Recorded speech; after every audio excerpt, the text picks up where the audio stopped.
Hello and welcome back to PYQpedia. आज हम लोग इन्फोर्समेंट ऑफिसर अकाउंट ऑफिसर की जो एग्जामिनेशन हुई थी 2023 में उसकी पेपर की एनालिसिस कर रहे हैं। इस कड़ी में हम लोगों ने क्वेश्चन नंबर 1 से 60 सेट ए का हम लोगों ने पहले ही एनालिसिस किया था पिछले वीडियो में। ये जो वीडियो है इसमें हम लोग 61 से लेकर के 120 नंबर तक क्वेश्चन को डिस्कस करेंगे। उसके बाद हम लोग एपीएफसी की जो 2023 की पेपर हुई थी वो डिस्कस करेंगे। देन फिर हम लोग एएलसी की जो 2012, 15 और 17 में एग्जामिनेशन हुई थी उसकी क्वेश्चन डिस्कस करेंगे, बिकॉज उसमें भी लेबर लॉज वगैरह के क्वेश्चंस आते हैं। इससे पहले हम लोगों ने 2002 से लेकर के 2021 तक जितनी भी पेपर हुई है इन्फोर्समेंट ऑफिसर अकाउंट ऑफिसर या एपीएफसी की, उन सब की हम लोगों ने डिस्कशन किया है। लिंक आपको जो प्लेलिस्ट की है वो आपको डिस्क्रिप्शन में मिल जाएगी। So let's start the session. पहला हमारा क्वेश्चन है कि who among the following was a companion of freedom fighter Rani Chennamma of Kittur. Kittur की जो रानी चेन्नम्मा थी उसके समय की कौन सी थी, है ना। And continue the fight against the British after the Rani's capture by the British in. जब रानी चेन्नम्मा का कैप्चर ब्रिटिश ने 1824 में कर लिया था तो कौन थी जो उसके बदले में फाइट कर रही थी। समझ में आ गया। लड़ाई को जारी रखा था। क्या उसका नाम रायन्ना था, टीपू गारो, जगबंधु या दुकड़ी वाला देवी। ठीक है ना। तो ये थी आपको रानी चेन्नम्मा जो कित्तूर की थी, है ना, वो आपको ब्रिटिश के खिलाफ, ब्रिटिश ईस्ट इंडिया के खिलाफ, ईस्ट इंडिया कंपनी के खिलाफ आपको आर्म्ड आपको जो है सो स्टार्ट की थी, स्ट्रगल स्टार्ट की थी। ठीक है। और किसके खिलाफ में? डॉक्ट्रिन ऑफ लैप्स के खिलाफ में इन्होंने लड़ाई स्टार्ट की थी ब्रिटिश ईस्ट इंडिया कंपनी के खिलाफ। ठीक है। जब इनको कैप्चर कर लिया गया था तो नाम था, क्या नाम था? रायन्ना, जिनको हम लोग संगोली रायन्ना के नाम से जानते थे, जो कि मिलिट्री चीफ हुआ करती थी रानी चेन्नम्मा की। रानी चेन्नम्मा के मिलिट्री चीफ हुआ करती थी। जब उनको कैप्चर कर लिया गया तो ये गुरिल्ला छुप छुप के वारफेयर, है ना, गुरिल्ला वारफेयर वो ब्रिटिश के साथ स्टार्ट की, जब तक कि उनको मार नहीं दिया जाता है 1831 में। So the answer is Rani Chennamma की जो मिलिट्री चीफ थी संगोली रैन्ना। तो आंसर क्या हो गया? रैन्ना। अब इसमें 3-4 और नाम हैं, जैसे दुकड़ी वाला देवी है, जगबंधु है और टीपू गारो है। ना दुकड़ी वाला देवी के बारे में आपको मैं बताता हूँ। ये पहली फीमेल, बंगाल में इसका बहुत ज़्यादा नेम तो नहीं है, but she is the first female revolutionary.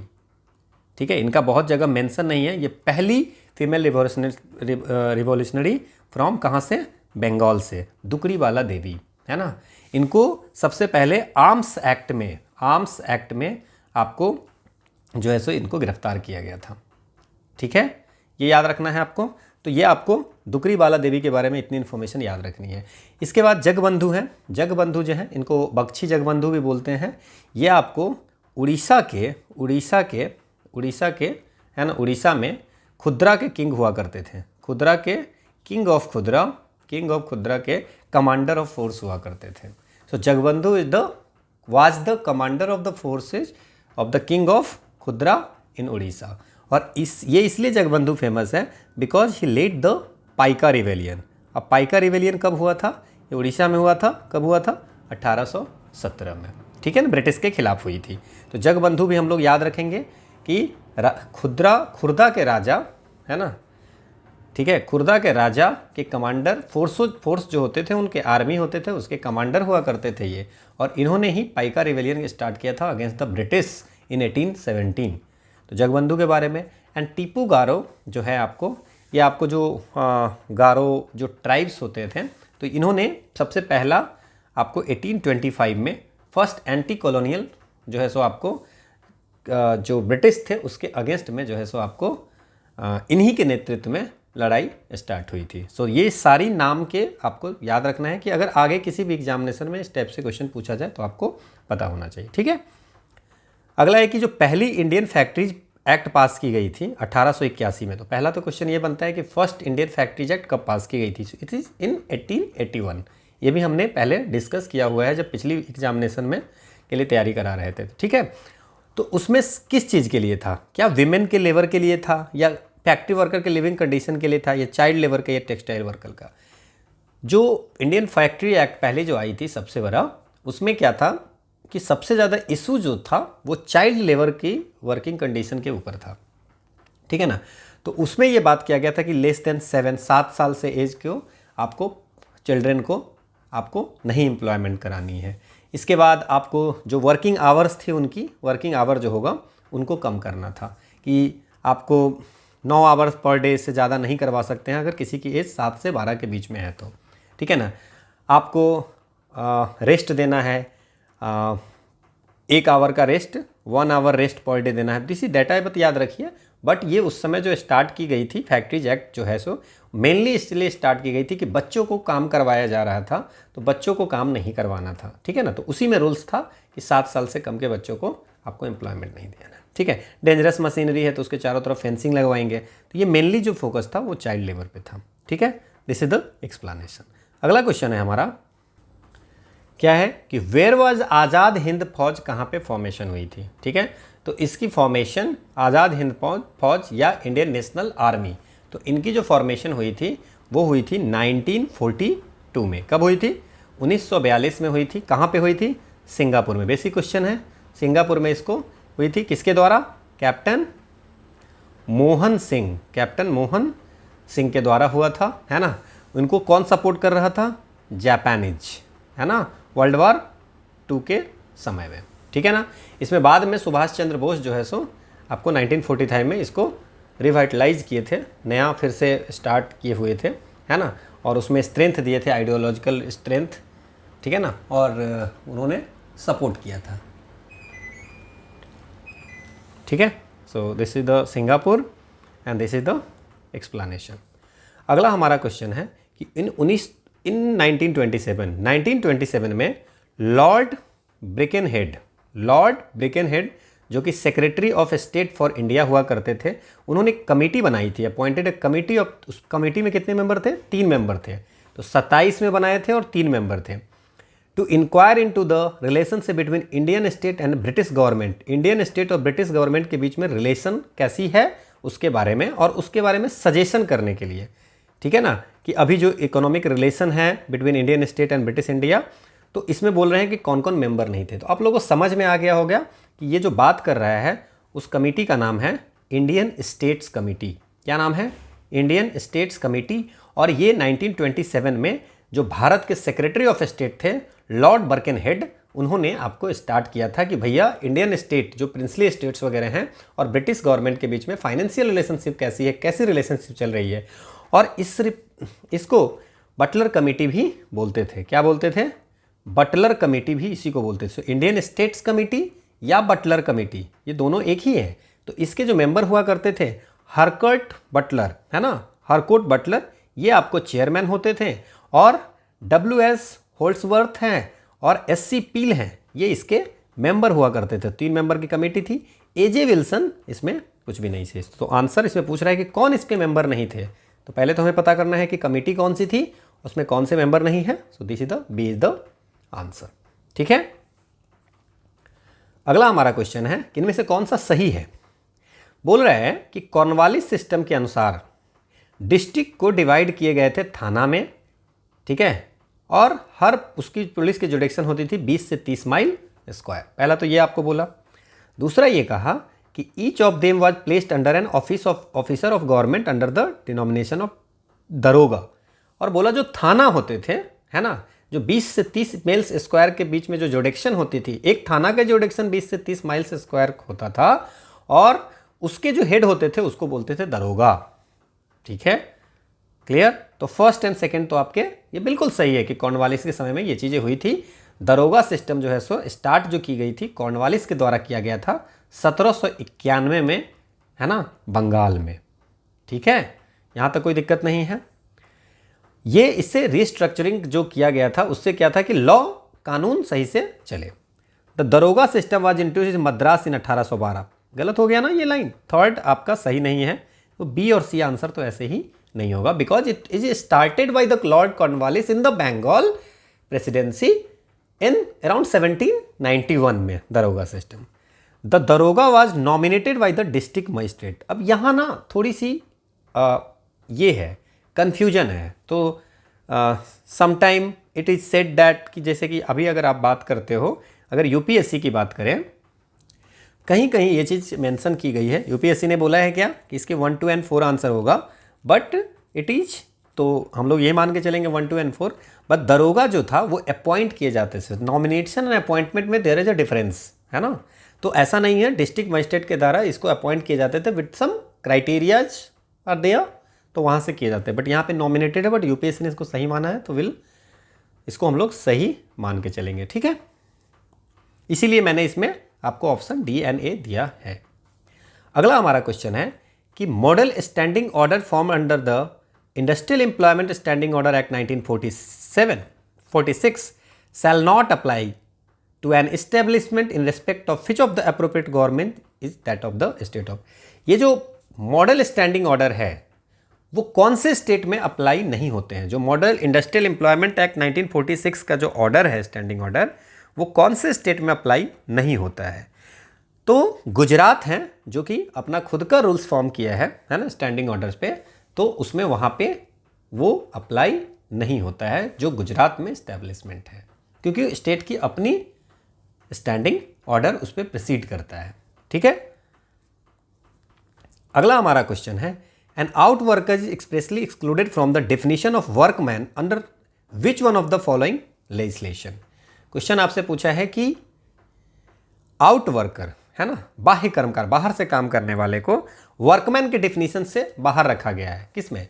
देखिए, फैक्ट्रीज एक्ट में तो जो भी काम कर रहा है सब फैक्ट्री में, plantation labour act, the contract labour abolition. अगर आप थोड़ा सा ठीक से सोचेंगे इसमें, the inter state migrant workman, तब भी इसका आंसर आप बता सकते हो।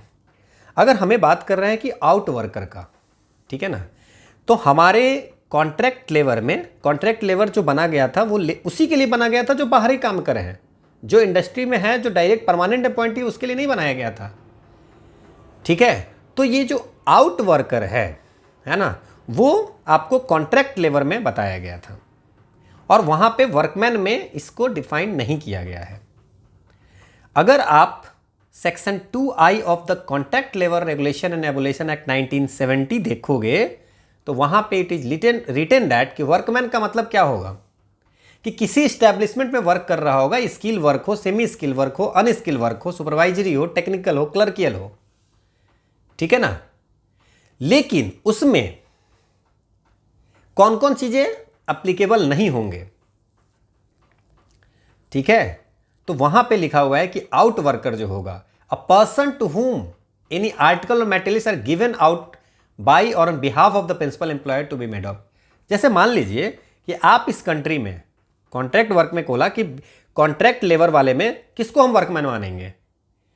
अगर मान लीजिए कि हम अपना कोई काम, हमारे पास बहुत सारा काम है, वो काम हम किसी पर्सन को दे रहे हैं काम करने के लिए, that is the out worker.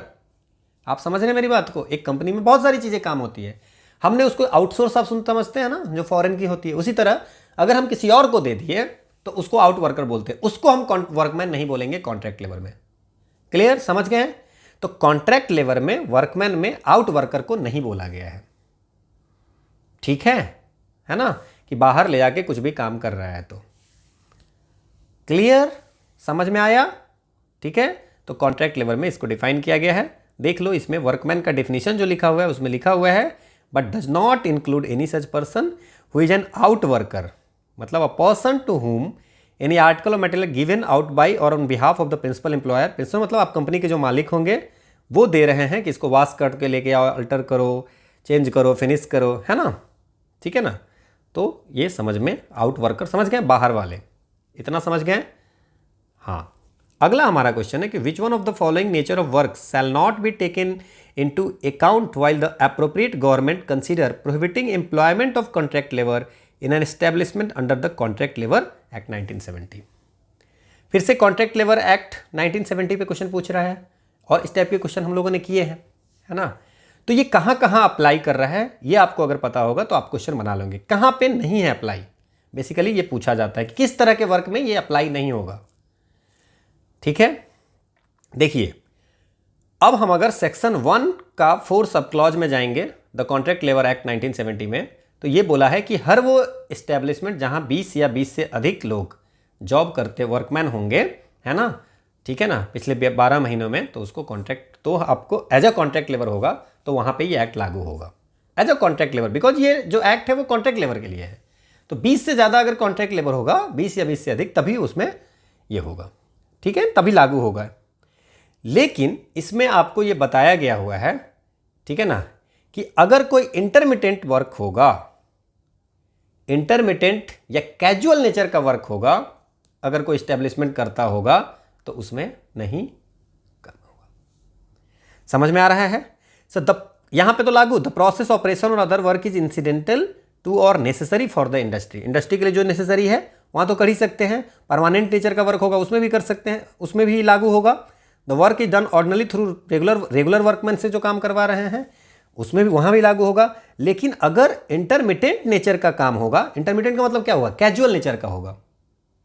अब ये कैजुअल नेचर का ये कौन डिसाइड करेगा कि कैजुअल नेचर का है कि इंटरमिटेंट नेचर का है कि नहीं, इंटरमिटेंट या कैजुअल नेचर का है कि नहीं, ये आपको सेंट्रल बोर्ड से अप्रोप्रिएट गवर्नमेंट डिसाइड करके, या स्टेट बोर्ड से या सेंट्रल बोर्ड से डिसाइड करके आपको बताएगा कि ये जो काम किया जा रहा है वो कैजुअल नेचर का है या नहीं। बाकी मैंने इस सब पे डिटेल वीडियो बनाई हुई है कॉन्ट्रैक्ट लेबर पे, तो वहां जाएंगे तो आपको बहुत सारी चीज़ें मिल जाएंगे। बेसिक हम आपको बता रहे हैं, ठीक है। अगला हमारा क्वेश्चन है कि which of the statement relating to grievance redressal committee industrial dispute act 1947 के अंतर्गत एक बनाई जाती है। अगर सेक्शन 9C आप देखेंगे, section is not important but मैं बता देता हूं आपको, सेक्शन 9C के अंतर्गत बनाई जाती है ग्रीवांस रिड्रेसल कमेटी। नाउ जो ग्रीवांस रिड्रेसल वो हर इंडस्ट्री जहां पे 20 या 20 से ज्यादा वर्कमैन काम करते हैं वहां पे बनाई जाएगी एक ग्रीवांस रिड्रेसल कमेटी, है ना, कि इंडिविजुअल ग्रीवांस को आपको सॉल्व करने के लिए। यहां तक कोई दिक्कत नहीं है। अब इसमें मेंबर कितने होंगे, equal number of member from the employer और वर्कमैन, काम करने वाले भी और एम्प्लॉयर के। So itself consist of equal number of members from among employer and workman, ठीक है। 10 इसके होंगे, 10 इसके भी होंगे, ठीक है। चेयरमैन कौन होगा भाई इसका, ग्रीवांस रिड्रेसल कमीशन का कमेटी का चेयरमैन कौन होगा। सो चेयरमैन जो होगा रोटेशन पे होगा, कभी एम्प्लॉई साइड के होंगे, कभी एम्प्लॉयर साइड के होगा।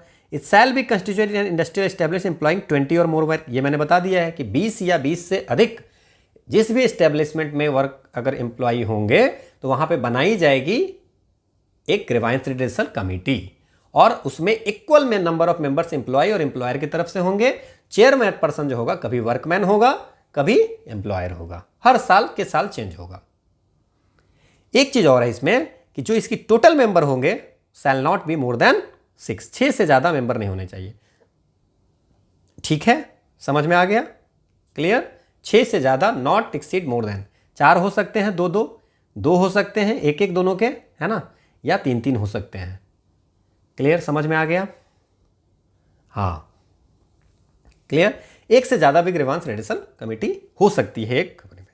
The chairperson of committee shall be nominated by the appropriate, नहीं, उसी दोनों में से ये गलत है, क्योंकि चेयरपर्सन जो होगा कभी वर्कमैन वाले बनेंगे, कभी एम्प्लॉय बनेंगे, कभी एम्प्लॉय कभी एम्प्लॉयर, ठीक है। हाँ, एम्प्लॉय एंड वर्कमैन याद रखो सेम ही टाइप का है ना।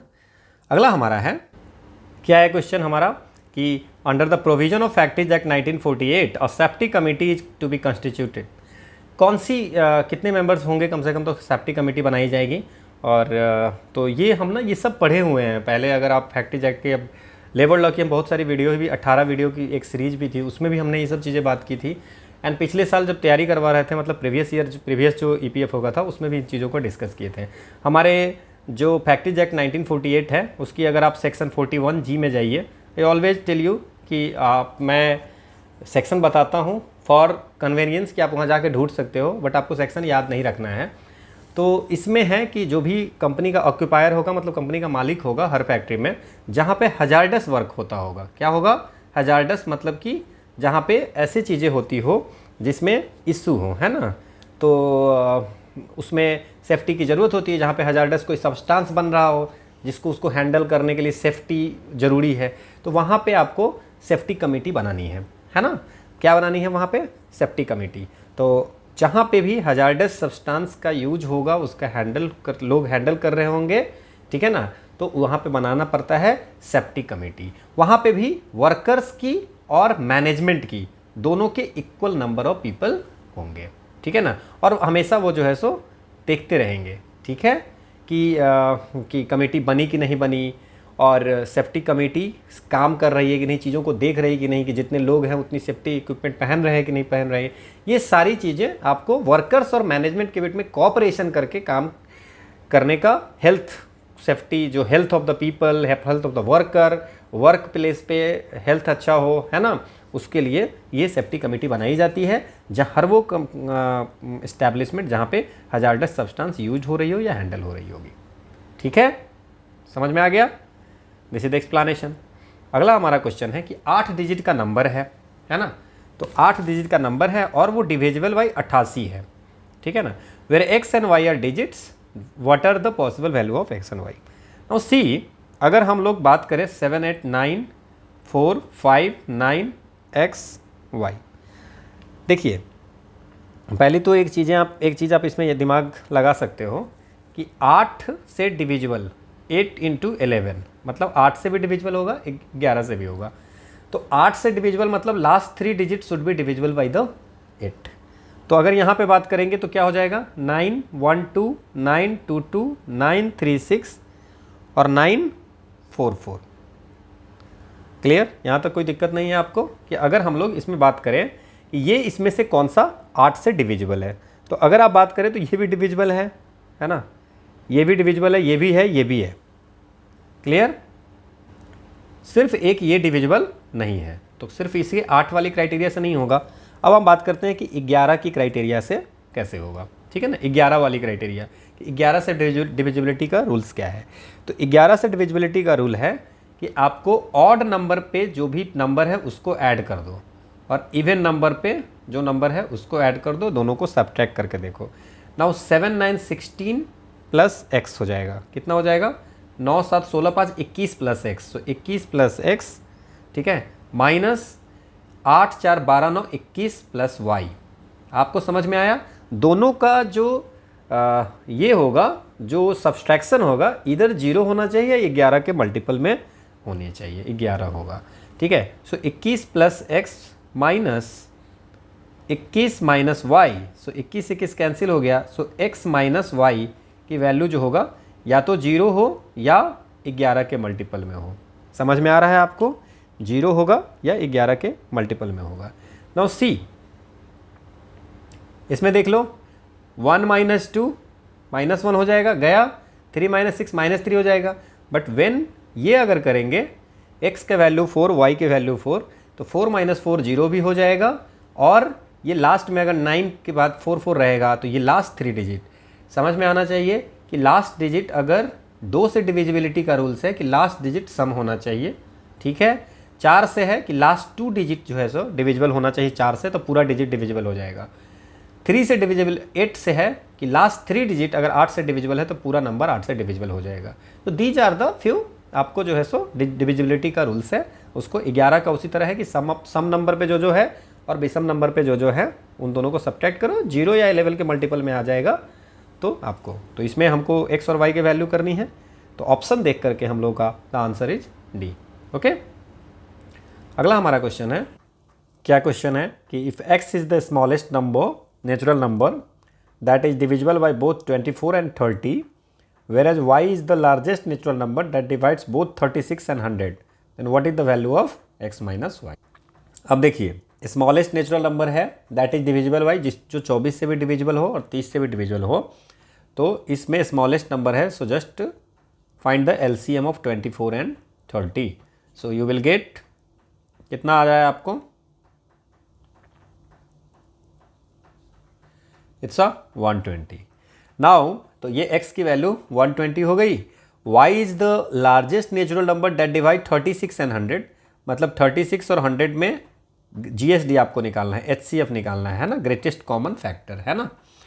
तो डिवाइजर, ठीक है ना, तो ये 2 इंटू 2 3 इंटू 3, ठीक है, और इसमें 2 इंटू 2 5 इंटू 5, तो ग्रेटेस्ट डिवाइजर कितना हो गया, इट्स 4।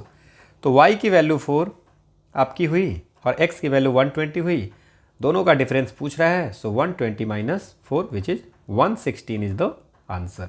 आपसे पूछा है, समझ में आ गया कि 24 x ऐसा स्मॉलेस्ट नंबर है जिससे जो 24 और 30 दोनों से डिविजिबल हो रहा है। आप देख लो 24 पंचे 120 और 30 चौका 120 कटता है, तो 120 सबसे स्मॉलेस्ट है। y है जो is the largest natural number that divides both, जो 36 को भी डिवाइड करता है और 100 को भी डिवाइड करता है। तो ऐसा ये आपको 4 ही है, दूसरा कोई ऐसा नंबर नहीं जो दोनों को डिवाइड कर रहा है। तो 116, ठीक है, ये आंसर आपका हो गया। हमारा क्वेश्चन है कि what is the digit in the unit place of 2 to the power 100। देखिए इस टाइप के क्वेश्चन में सबसे पहले तो साइक्लिसिटी वाली चीज़ें आपको पता होना चाहिए। सो वी न्यू दैट कि 2 to the power 1 is 2, 2 to the power 2 का यूनिट डिजिट 4 है, अगर 3 करेंगे तो 8 है, 4 करेंगे तो 16 होता है, 6 2 का और 5 करेंगे तो 32। मतलब क्या कि हमारा नंबर जो है 2 के बाद 4 फिर 6 फिर 8, हर 4 के बाद फिर 5वां में रिपीट हो जाता है, ठीक है ना। 2 4 6 8 को फॉलो करता है ना। अब हमें ये देखना है कि 2 टू द पावर 100 है ना। जैसे आप मान लीजिए कि 2 टू द पावर 100 का आपसे अगर यूनिट डिजिट पूछेगा, सिंपल सी आप सोचिए, तो 100 को क्या हम लिख सकते हैं 2 into 4 into 25। We can write this 2 into 2 to the power 4 into, इसका मतलब कि 2 टू द पावर 4 का जो होगा है ना, 2 टू द पावर 4 का जो यूनिट डिजिट होगा वही यूनिट डिजिट इसका भी होगा 6, क्योंकि 25 बार ये जो एक साइकिल है 2 4 6 8 25 बार घुमा है, यही हुआ है ना। तो अगर 2 टू द पावर 100 का बोलेंगे तो यूनिट डिजिट आप सीधे बोल दोगे कि 6 है। यहाँ तक तो आपको कोई दिक्कत नहीं है। इसका मतलब 2 का पावर में अगर कोई भी चीज़ मल्टीपल ऑफ 4 है, मल्टीपल ऑफ 4 है या मल्टीपल ऑफ 4 से कितना ज़्यादा है उसके अनुसार से सारी चीज़ें डिपेंड करेगी यूनिट डिजिट। सो 2 के पावर जो है 2 to the power multiple of 4 का चीज़ है। तो हमें बस अब ये ध्यान देना है कि 2 का पावर हमारा जो 2 टू द पावर 100 है, क्या ये 4 के मल्टीपल है या 4 के मल्टीपल से ज़्यादा होगा या कम होगा। अच्छा एक बात समझिए आप, 2 इंटू अगर 2 टू द पावर 2 का मतलब क्या होता है 2 इंटू 2, तो 2 टू द पावर 100 का मतलब क्या होगा, ये 100 टाइम्स जाएगा, ठीक है। तो अगर हम इसको 2 का पेयर बना दें तो 4 इंटू 50 टाइम्स हो सकता है, यहाँ तक कोई दिक्कत। इसका मतलब 2 टू द पावर 100 जो है, 2 टू द पावर 100 जो है वो भी आपको 4 करके 50 टाइम्स तक है। मतलब वी कैन राइट डाउन कि यहाँ पे 4 इंटू 4 ये 50 बार तक होगा, यहाँ तक कोई दिक्कत। इसका मतलब ये नंबर भी आपको जो 2 टू द पावर 4 के मल्टीपल में, मतलब कि 2 टू द पावर 4 पे आया फिर 5वां पे जाएगा तो क्या हो जाएगा, फिर से 2 आ जाएगा, समझ में आ रहा है ना। तो इसी तरह ये भी जो है सो 4 के मल्टीपल में 50 बार है। तो इसका मतलब क्या हो गया कि 4 4 4 4 इतनी जितने भी टाइम हो जाएगा the unit digit should be the same 6। Hope आपको समझ में आया होगा, ठीक है, समझ गए। हमें 2 टू द पावर ये जो नंबर है वो देखना है कि 4K के टर्म में है या 4K प्लस 1। 4K मतलब 4 से मल्टीपल है, डिविजिबल है, या 4K प्लस 2 है या 4K प्लस 3 है ना। तो 4K के टर्म में होगा तो 6 यूनिट डिजिट हो जाएगी, 4K प्लस 1 होगा तो फिर 2 हो जाएगा, फिर 4 हो जाएगा, फिर 8 हो जाएगा, इस तरह से साइकिल चलती रहेगी। होप आपको ये समझ में आया होगा। अगला हमारा क्वेश्चन है कि a runner completed 40 kilometre race in 3 hour. एक 40 किलोमीटर की रेस 3 घंटे में करते हैं। चलिए, she changed her speed after completing each quarter of the distance. मतलब ईच क्वार्टर का मतलब क्या हो गया कि 40 किलोमीटर है तो हर 10 किलोमीटर पे वो अपना स्पीड चेंज करती है ना, proportion of speed in the first second and third fourth quarter, ठीक है। और जो स्पीड करती है वो 2 3 4 5 रिस्पेक्टिवली। मान लेते हैं हम लोग कि स्पीड की जो आपको रेशियो दिया हुआ है, तो फर्स्ट क्वार्टर में 2x स्पीड होगी, सेकेंड क्वार्टर में 3x, 4x और 5x, यहाँ तक कोई दिक्कत नहीं है, स्पीड होगी। Now what is the time in the first quarter. Time in the first quarter, देखो speed is equal to distance by time. So time is equal to distance by speed.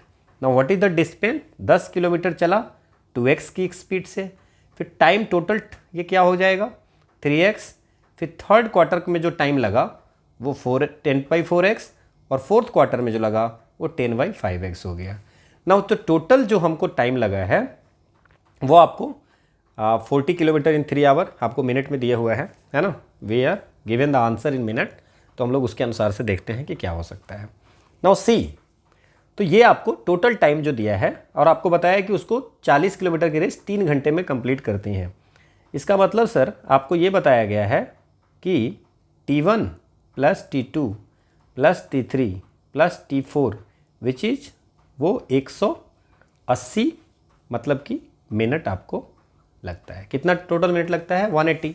Now put the value of T1, T2 and T3 और T4। अगर आप इसको सम करोगे तो it comes as कितना आएगा? 10 तो कॉमन ही हो जाएगा। इसके बाद ये 60x जो होगा 2, 3, 4 और 5 का LCM 60 होता है ना। और इसको ऐड करेंगे तो 30 प्लस 20 प्लस 15 प्लस 12, 12 पंचे 60 है ना, तो 180। Now this is the thing है ना।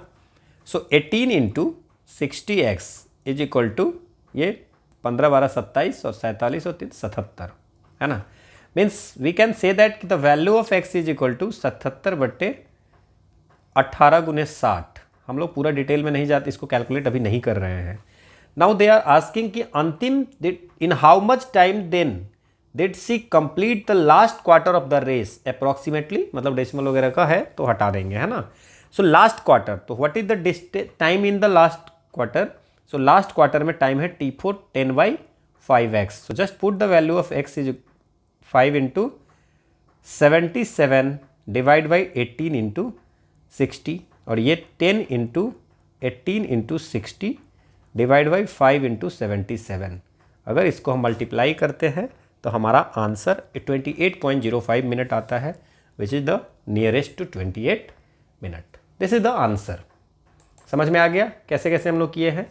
हम लोग को स्पीड दिया था हर क्वार्टर में, 4 भाग में बांटा था, क्वार्टर बोला था, 10 10 10 बांध कर दिए, सबके टाइम निकाल दिए, सबके टाइम के समेशन 103 घंटे बोला, मतलब 180 मिनट, एंड देन फिर उसको कैलकुलेट कर दिए। देयर चौथा भाग का पूछा है तो T4 का कर दिए। वी गेट द वैल्यू 28.05, उसको हम लोग 28 मिनट माने हैं। ठीक है, आसान सा था। अगला हमारा क्वेश्चन है, if there are enough coins of denomination 1, 1 रुपये के सिक्के, 2 रुपये के सिक्के और 5 रुपये के सिक्के हैं, आपको पूरा करना है 10 रुपया, तो कैसे कर सकते हैं? इसको तो नॉर्मल आप काउंट करके भी कर सकते हैं है ना। जैसे 2 5 के सिक्के अगर कर दें तब भी 10 रुपये हो जाएगा। ठीक है, 10 हमको पूरा करना है। या 2 के सिक्के अगर 5 कर दें, है ना, ये कॉइन रखते हैं, ये नंबर ऑफ कॉइन रखते हैं। ठीक है, समझ में आया? ये हो सकता है। या 1 के सिक्के 10 कर देंगे तब भी 10 हो जाएगा। तो एक ही सिक्का को लेकर के ये 3 तरीके हो सकते हैं। या 1 कॉइन 5 का ले और 1 कॉइन 5 का लो, 2 का कॉइन 2 ले लें और 1 का कॉइन 1 ले लें, तब भी 10 हो जाएगा। ठीक है, यहाँ तक कोई दिक्कत? ठीक है। या 5 का कॉइन 1 ले, 2 का कॉइन 1 ले और 5 2 7 हो गया, और ये 1 का कॉइन 3 को ले ले, तो टोटल तब भी 10 हो गया। यहाँ तक कोई दिक्कत नहीं है ना। या ऐसा करते हैं, 5 का कॉइन 1 और 2 का कॉइन नहीं लेते हैं, 1 का कॉइन 5 ले लेते हैं, तब भी 10 हो गया। हमारा हर एक कंडीशन में आपको हमें क्या पूरा करना है? Basically we have to complete 10। ठीक है, इतने तरीके हो गए। या ऐसा करते हैं, 2 के सिक्के 4 ले लेते हैं तो 8 रुपये हो गए, और 1 के सिक्के 2 ले लेते हैं तब भी 10 रुपया हो जाता है। मतलब आप बैठ करके 2 के सिक्के 3 लीजिए, 6 रुपया हो गया, और 1 के सिक्के 4 लीजिए तब भी 10 रुपये हो गए। 2 के सिक्के 2 लीजिए, एकदम सीरियल वाइज आइएगा तो आपको दिक्कत नहीं हो। 1 के सिक्के 6 लीजिए तब भी 10 रुपया हो गया, है ना। समझ में आ गया? 2 के सिक्के 2 लीजिए, 5 के सिक्के 1 लीजिए, ये चीज़ कर चुके हैं ना। हाँ, ये कर चुके हैं। 2 का 1 ले लो और 1 का 8 ले लो, तब भी आपको 10 हो गए। So these are the few way, 4 3 7 3 10, total 10 तरीके हैं, 10 वे हैं जिस वे से आपको 10 रुपये का भुगतान आप कर सकते हो। इसको आसानी से, इससे आसानी से नहीं बनाया जा सकता था। ठीक है, अगला हमारा क्वेश्चन है, which of the following is included in the cost of inventory according to the accounting standard 2, है ना, इन्वेंट्री वैल्यूएशन। अकाउंटिंग स्टैंडर्ड 2 जो होता है उसमें आपको accounting standard 2 outlines the cost of inventories के कॉस्ट, है ना। जैसे आपको हो गया कॉस्ट ऑफ परचेज हो गया, इन्वेंट्री के कॉस्ट में क्या हो गया? कॉस्ट ऑफ परचेज, कितना में आप खरीदे हो। इन्वेंट्री मतलब आपका कुछ जमा जो है ना, कंपनी में जो सामान वामान है ना। कॉस्ट ऑफ परचेज हो गया, है ना। देन फिर ट्रांसपोर्टेशन वगैरह इसमें आ जाएगा, है ना। इसके बाद आपको प्रेजेंट लोकेशन पे लाने में जो पैसा लगता है वो सब भी कॉस्ट हो जाएगा, है ना। लेबर, उसको कॉस्ट ऑफ कन्वर्शन, कन्वर्जन मतलब जो आप रॉ मटेरियल से प्रोडक्ट बना रहे हो उसमें आपको लेबर लग रहा है या प्रोडक्शन रिलेटेड जो भी होता है, सो दीज आर द आपको कॉस्ट ऑफ द इन्वेंट्रीज। ठीक है, इन्वेंट्री क्या हुआ, समझ में आ गया। इन्वेंट्रीज आपको कंपनी में जो सामान रखी हुई दैट इज द इन्वेंट्रीज। ठीक है, अब मेरी बात समझिए, ठीक है ना। इन्वेंट्रीज मतलब लिस्ट ऑफ द इन्वेंट्रीज, मतलब सामान जो है उसकी लिस्ट, है ना। नाउ क्वेश्चन पूछ रहा है कि इसमें से कौन सा है, तो आपको मैंने बता दिया कि अकाउंटिंग स्टैंडर्ड 2 कहता है कि कॉस्ट ऑफ परचेज वगैरह चाहिए, है ना। Now administrative overheads that do not contribute to bringing the inventories to their present location and condition. ठीक है ना, कौन कौन सा इंक्लूड है, ये इंक्लूड नहीं होता है ना। बोला क्या कि एडमिनिस्ट्रेटिव ओवरहेड्स, ठीक है, that do not contribute to bringing the inventories to their present. हमने क्या बोला है कि कोई भी इन्वेंट्रीज को प्रेजेंट लोकेशन पे लाने के लिए जो खर्चा लगता है वो इंक्लूड होता है, ठीक है ना। तो ये इन्वेंट्री के प्रोडक्शन से आपको रिलेटेड नहीं है, तो ये तो होगा नहीं, नॉट बोला है। दूसरा बोल रहा है कि storage cost which are necessary in the production process prior to the further production stage. कोई भी सामान कुछ भी हम लेके आ रहे हैं तो उसको स्टोरेज तो करना पड़ेगा, तो दैट इज द कॉस्ट, है ना। बाद में प्रोडक्शन में वो जाएगा वो चीज़ें, उससे पहले आपको स्टोर तो करना पड़ेगा, तो दैट शुड बी इंक्लूडेड। अगर स्टोरेज अगर पार्ट ऑफ प्रोडक्शन है ना, तो ये काउंट होता है। So this is the answer, आप समझ में आ गया। एंड दिस फिर कह रहा है सेलिंग एंड डिस्ट्रीब्यूशन कॉस्ट, वो एक अलग चीज़ है, this are the post production. हम बात जो कर रहे हैं प्री प्रोडक्शन की बात कर रहे हैं, है ना। परचेज की कॉस्ट कितनी है, कन्वर्शन की, प्रोडक्शन से रिलेटेड जितने भी ओवरहेड्स हैं, है ना, उसकी बात कर रहे हैं। Labour and overheads directly related to production, इस सब पोस्ट प्रोडक्शन की बात नहीं आ रहे हैं। Then duties and tax paid on purchases subsequently recoverable while, ये तो रिफंडेबल होते हैं ना, टैक्स अथॉरिटी, जीएसटी क्रेडिट वगैरह, है ना। तो ये जो रिफंड हो जाते हैं वो बाय डिफॉल्ट अगर रिकवरेबल है, रिफंड हो रहा है, तो वो कहाँ से इन्वेंट्रीज के कॉस्ट में, आपको कॉस्ट ऑफ इन्वेंट्री में नहीं आएगा। कॉस्ट ऑफ इन्वेंट्रीज में सिर्फ वही आती है जो कॉस्ट ऑफ परचेज है, ट्रांसपोर्टेशन के कॉस्ट है ना। टैक्स होगा ऐड, बट जो रिकवरेबल नहीं होगा। समझ में आ गया, clear. So B should be the answer. बाकी इसकी डिटेलिंग जब हम अकाउंटिंग पढ़ेंगे तो इसमें आपको और अच्छे समझाएंगे। पहले के समय में, पहले जो हम लोगों ने तैयारी की थी 2023 में, तो एट दैट टाइम क्या हुआ था कि लीफो एंड फीफो पे क्वेश्चन मैंने कराया था, लीफो एंड फीफो पे क्वेश्चन कराया था, और उस टाइप के क्वेश्चन भी बार आगे भी पूछे हैं, है ना। ठीक है, तो इस टाइप के क्वेश्चन तो ऐसे तो इस बार भी पूछे थे, 23 में भी पूछे थे, जो पहले हमने कराए थे उसी टाइप के लीफो एंड फीफो पे क्वेश्चन पूछे थे। तो सेम इस टाइप के क्वेश्चन पूछे जा रहे हैं, तो आप इस टाइप के क्वेश्चन को देख सकते हैं। ठीक है, ट्रायल बैलेंस किसी फॉर्म का दिया हुआ है ना, 31/3/2022 को का स्थिति देखा हुआ है। बोल रहे हैं कि हमारा जो, आराम से मैं समझा रहा हूँ आपको, जितना उतना कोशिश कीजिए समझने का, अगर आप अकाउंट बैकग्राउंड से नहीं है तो। ट्रेड रिसीवेबल जो है 2,50,000 है, ठीक है। आपका ट्रेड रिसीवेबल हमको रिसीव होने वाला है 2,50,000 के लिए। हमने क्या किया है कि जो देनदार लोग हैं, डेटर लोग हैं, उसके लिए 14,000 का डिस्काउंट हमने पहले ही से प्लान करके रखा है कि we are going to give the, allowed किया है कि इतना जो है सो प्रोविजन हम रखे हुए हैं। प्रोविजन का मतलब क्या होता है कि हम साइड में रखते हैं। जैसे लेट अस अज्यूम कि हम, जैसे बैंक में आपने पढ़ा होगा कि प्रोविजनिंग होती है कि हमारा एनपीए हो सकता है, उसके लिए हम कुछ साइड में रखते हैं। तो डेब्टर को डिस्काउंट के लिए हमने 14,000 सोच के रखा है कि हो सकता है कि हमको डिस्काउंट देना पड़ेगा। 4,000 रुपया जो है सो ऑलरेडी हमने अलाउ कर दिया है कि डिस्काउंट हमको देना ही है। समझ में आ गया। एडिशनल डिस्काउंट डेब्टर को उस ईयर में 20,000 है, एडिशनल 20,000 रुपया हो गया। ठीक है, the firm has a policy maintaining a provision for a discount to debtor equal to 10% of the trade receivable. ये जैसे बैंक में होता है कि जितना एनपीए, जितना लोन देते हैं उसमें हम, वो लोन कहीं बुड़ सकता है, बर्बाद हो सकता है, तो उसके लिए हम लोग क्या करते हैं कि कुछ पैसे अलग से प्रोविजन रखते हैं, उसको प्रोविजनिंग बोलते हैं ना। तो किसी कंपनी का, जिस फर्म का ट्रायल बैलेंस है, उसको है कि जो भी हमको ट्रेड रिसीवेबल होगा, है ना, उसके लिए हम 10%, उस ट्रेड रिसीवेबल का 10% हम लोग डिस्काउंट के लिए रखेंगे। ठीक है, total amount to be charge to profit and loss account for discount allowed and provision to discount created कितना होगा, प्रॉफिट या लॉस में क्या जाएगा। ठीक है, अब आप समझिए मेरी बात। देखिए, हम आपको एक चीज़ बताते हैं। पहले हमने 14,000 की प्रोविज़न रखी हुई है डेप्टर के लिए, लेकिन 14,000 की प्रोविज़न रखी हुई है ना कि 14,000 तक हम डिस्काउंट देने के लिए अलग से पैसा रखे हुए हैं। बट इस कंपनी की जो पॉलिसी है कि हम जो दो ट्रेड रिसीवेबल है उसका 10%, 25 कितना है, 2,50,000, तो 2,50,000 का 10%, 2,50,000 का 10% विच इज़ 25,000 रुपया हम लोग प्रोविज़न में रखेंगे डिस्काउंट देने के लिए। 25,000 अपना साइड करके रखेंगे, नया प्रोविज़न हो गया। पहले कितना था, 14, ये भी हो गया 25। नाउ टोटल कितनी डिस्काउंट अलाउड है, टोटल डिस्काउंट अलाउड, देखो ये क्या कह रहा है, total amount to be charge to profit and loss again for discount allowed and provision for discount created, दोनों को जोड़ देना है ना। डिस्काउंट अलाउड के लिए कितना है ना, तो टोटल डिस्काउंट अलाउड कितना होगा, टोटल डिस्काउंट अलाउड जो होगा वो 4,000, तो पहले से 4,000 यहाँ पे हम डिस्काउंट दे के रखे हैं।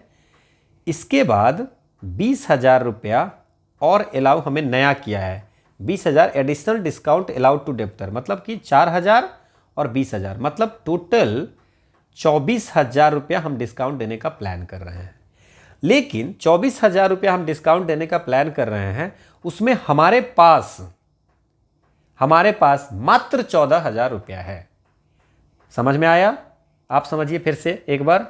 टोटल डिस्काउंट हमने बोला कि हम 4,000 यहाँ दे रहे हैं और एडिशनल उस फर्म ने बोला था कि 20,000 रुपया और हम रखते हैं डिस्काउंट देने के लिए, तो 24,000 रुपया टोटल वो डिस्काउंट देना चाह रहा है, लेकिन 14,000 ही अपना साइड में रखा है। मान लीजिए कि आपने किसी भी फंड में कुछ 14,000 रुपया रखा हुआ है, लेकिन 24,000 खर्चा हो गया, तो प्रॉफिट एंड लॉस अकाउंट में कितना रुपया जाएगा, 10,000।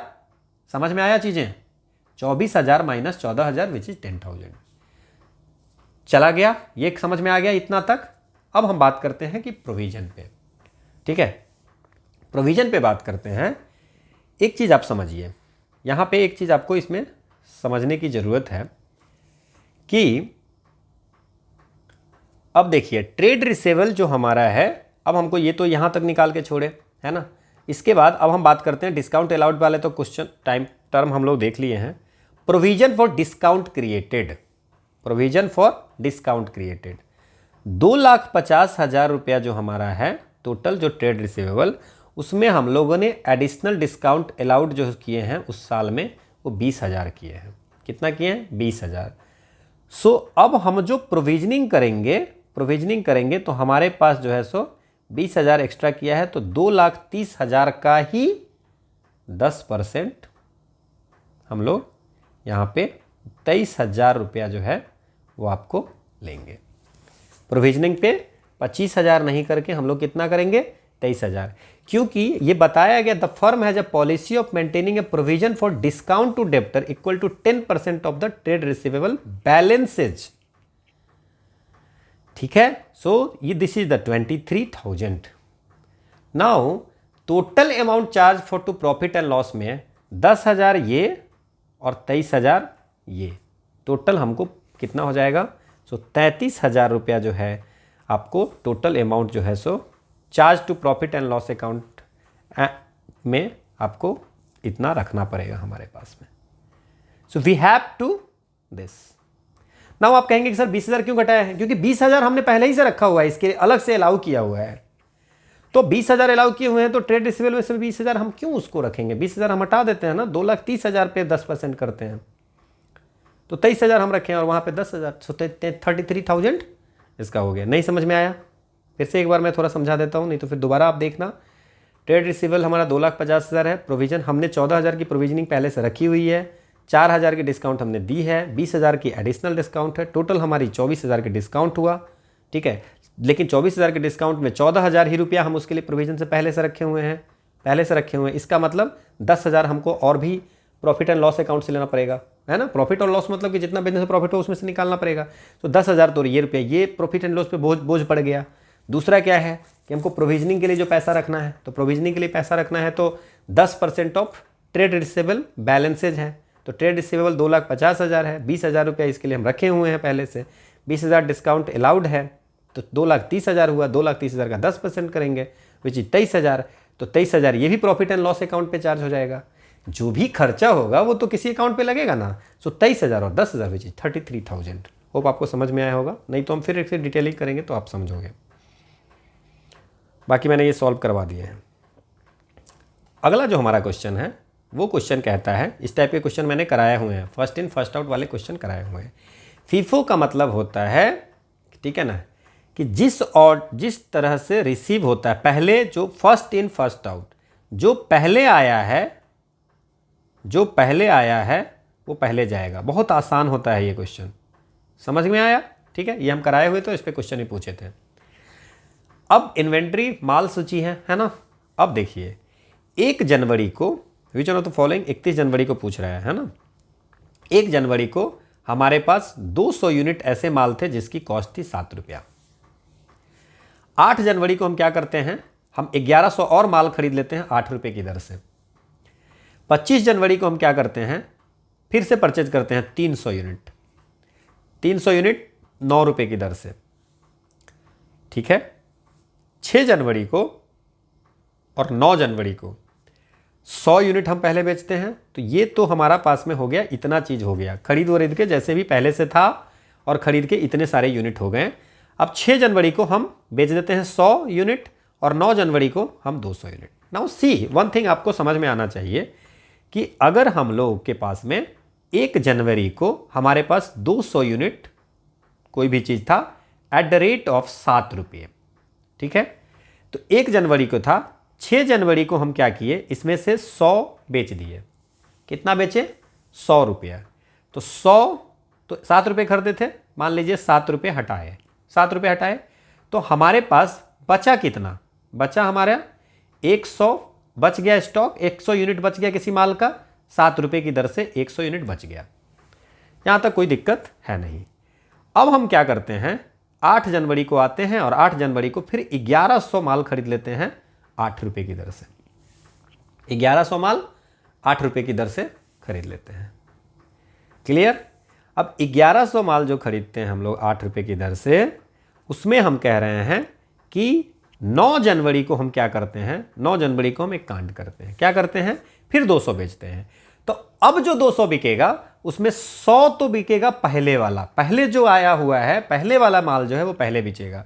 तो 100 तो बिकेगा 7 रुपये और इसमें का 100 बिकेगा 8 रुपये। मतलब अब हमारे पास कितना बचा? मात्र 1000 यूनिट बचा 8 रुपये वाला। 8 रुपये वाला माल 1000 बचा। और 25 तारीख को फिर हम 300 यूनिट का खरीदते हैं 9 रुपये। बस यही आपको लास्ट में आपके पास में माल कितने बचे, दैट इज द, ये फर्स्ट इन फर्स्ट आउट में होता है। जो पहले आया है उसी को पहले। 8 जनवरी को 8 रुपये वाला खरीदे हैं, बट पहले 7 रुपये वाला आया है ना, तो पहले 7 रुपये वाले को लेंगे।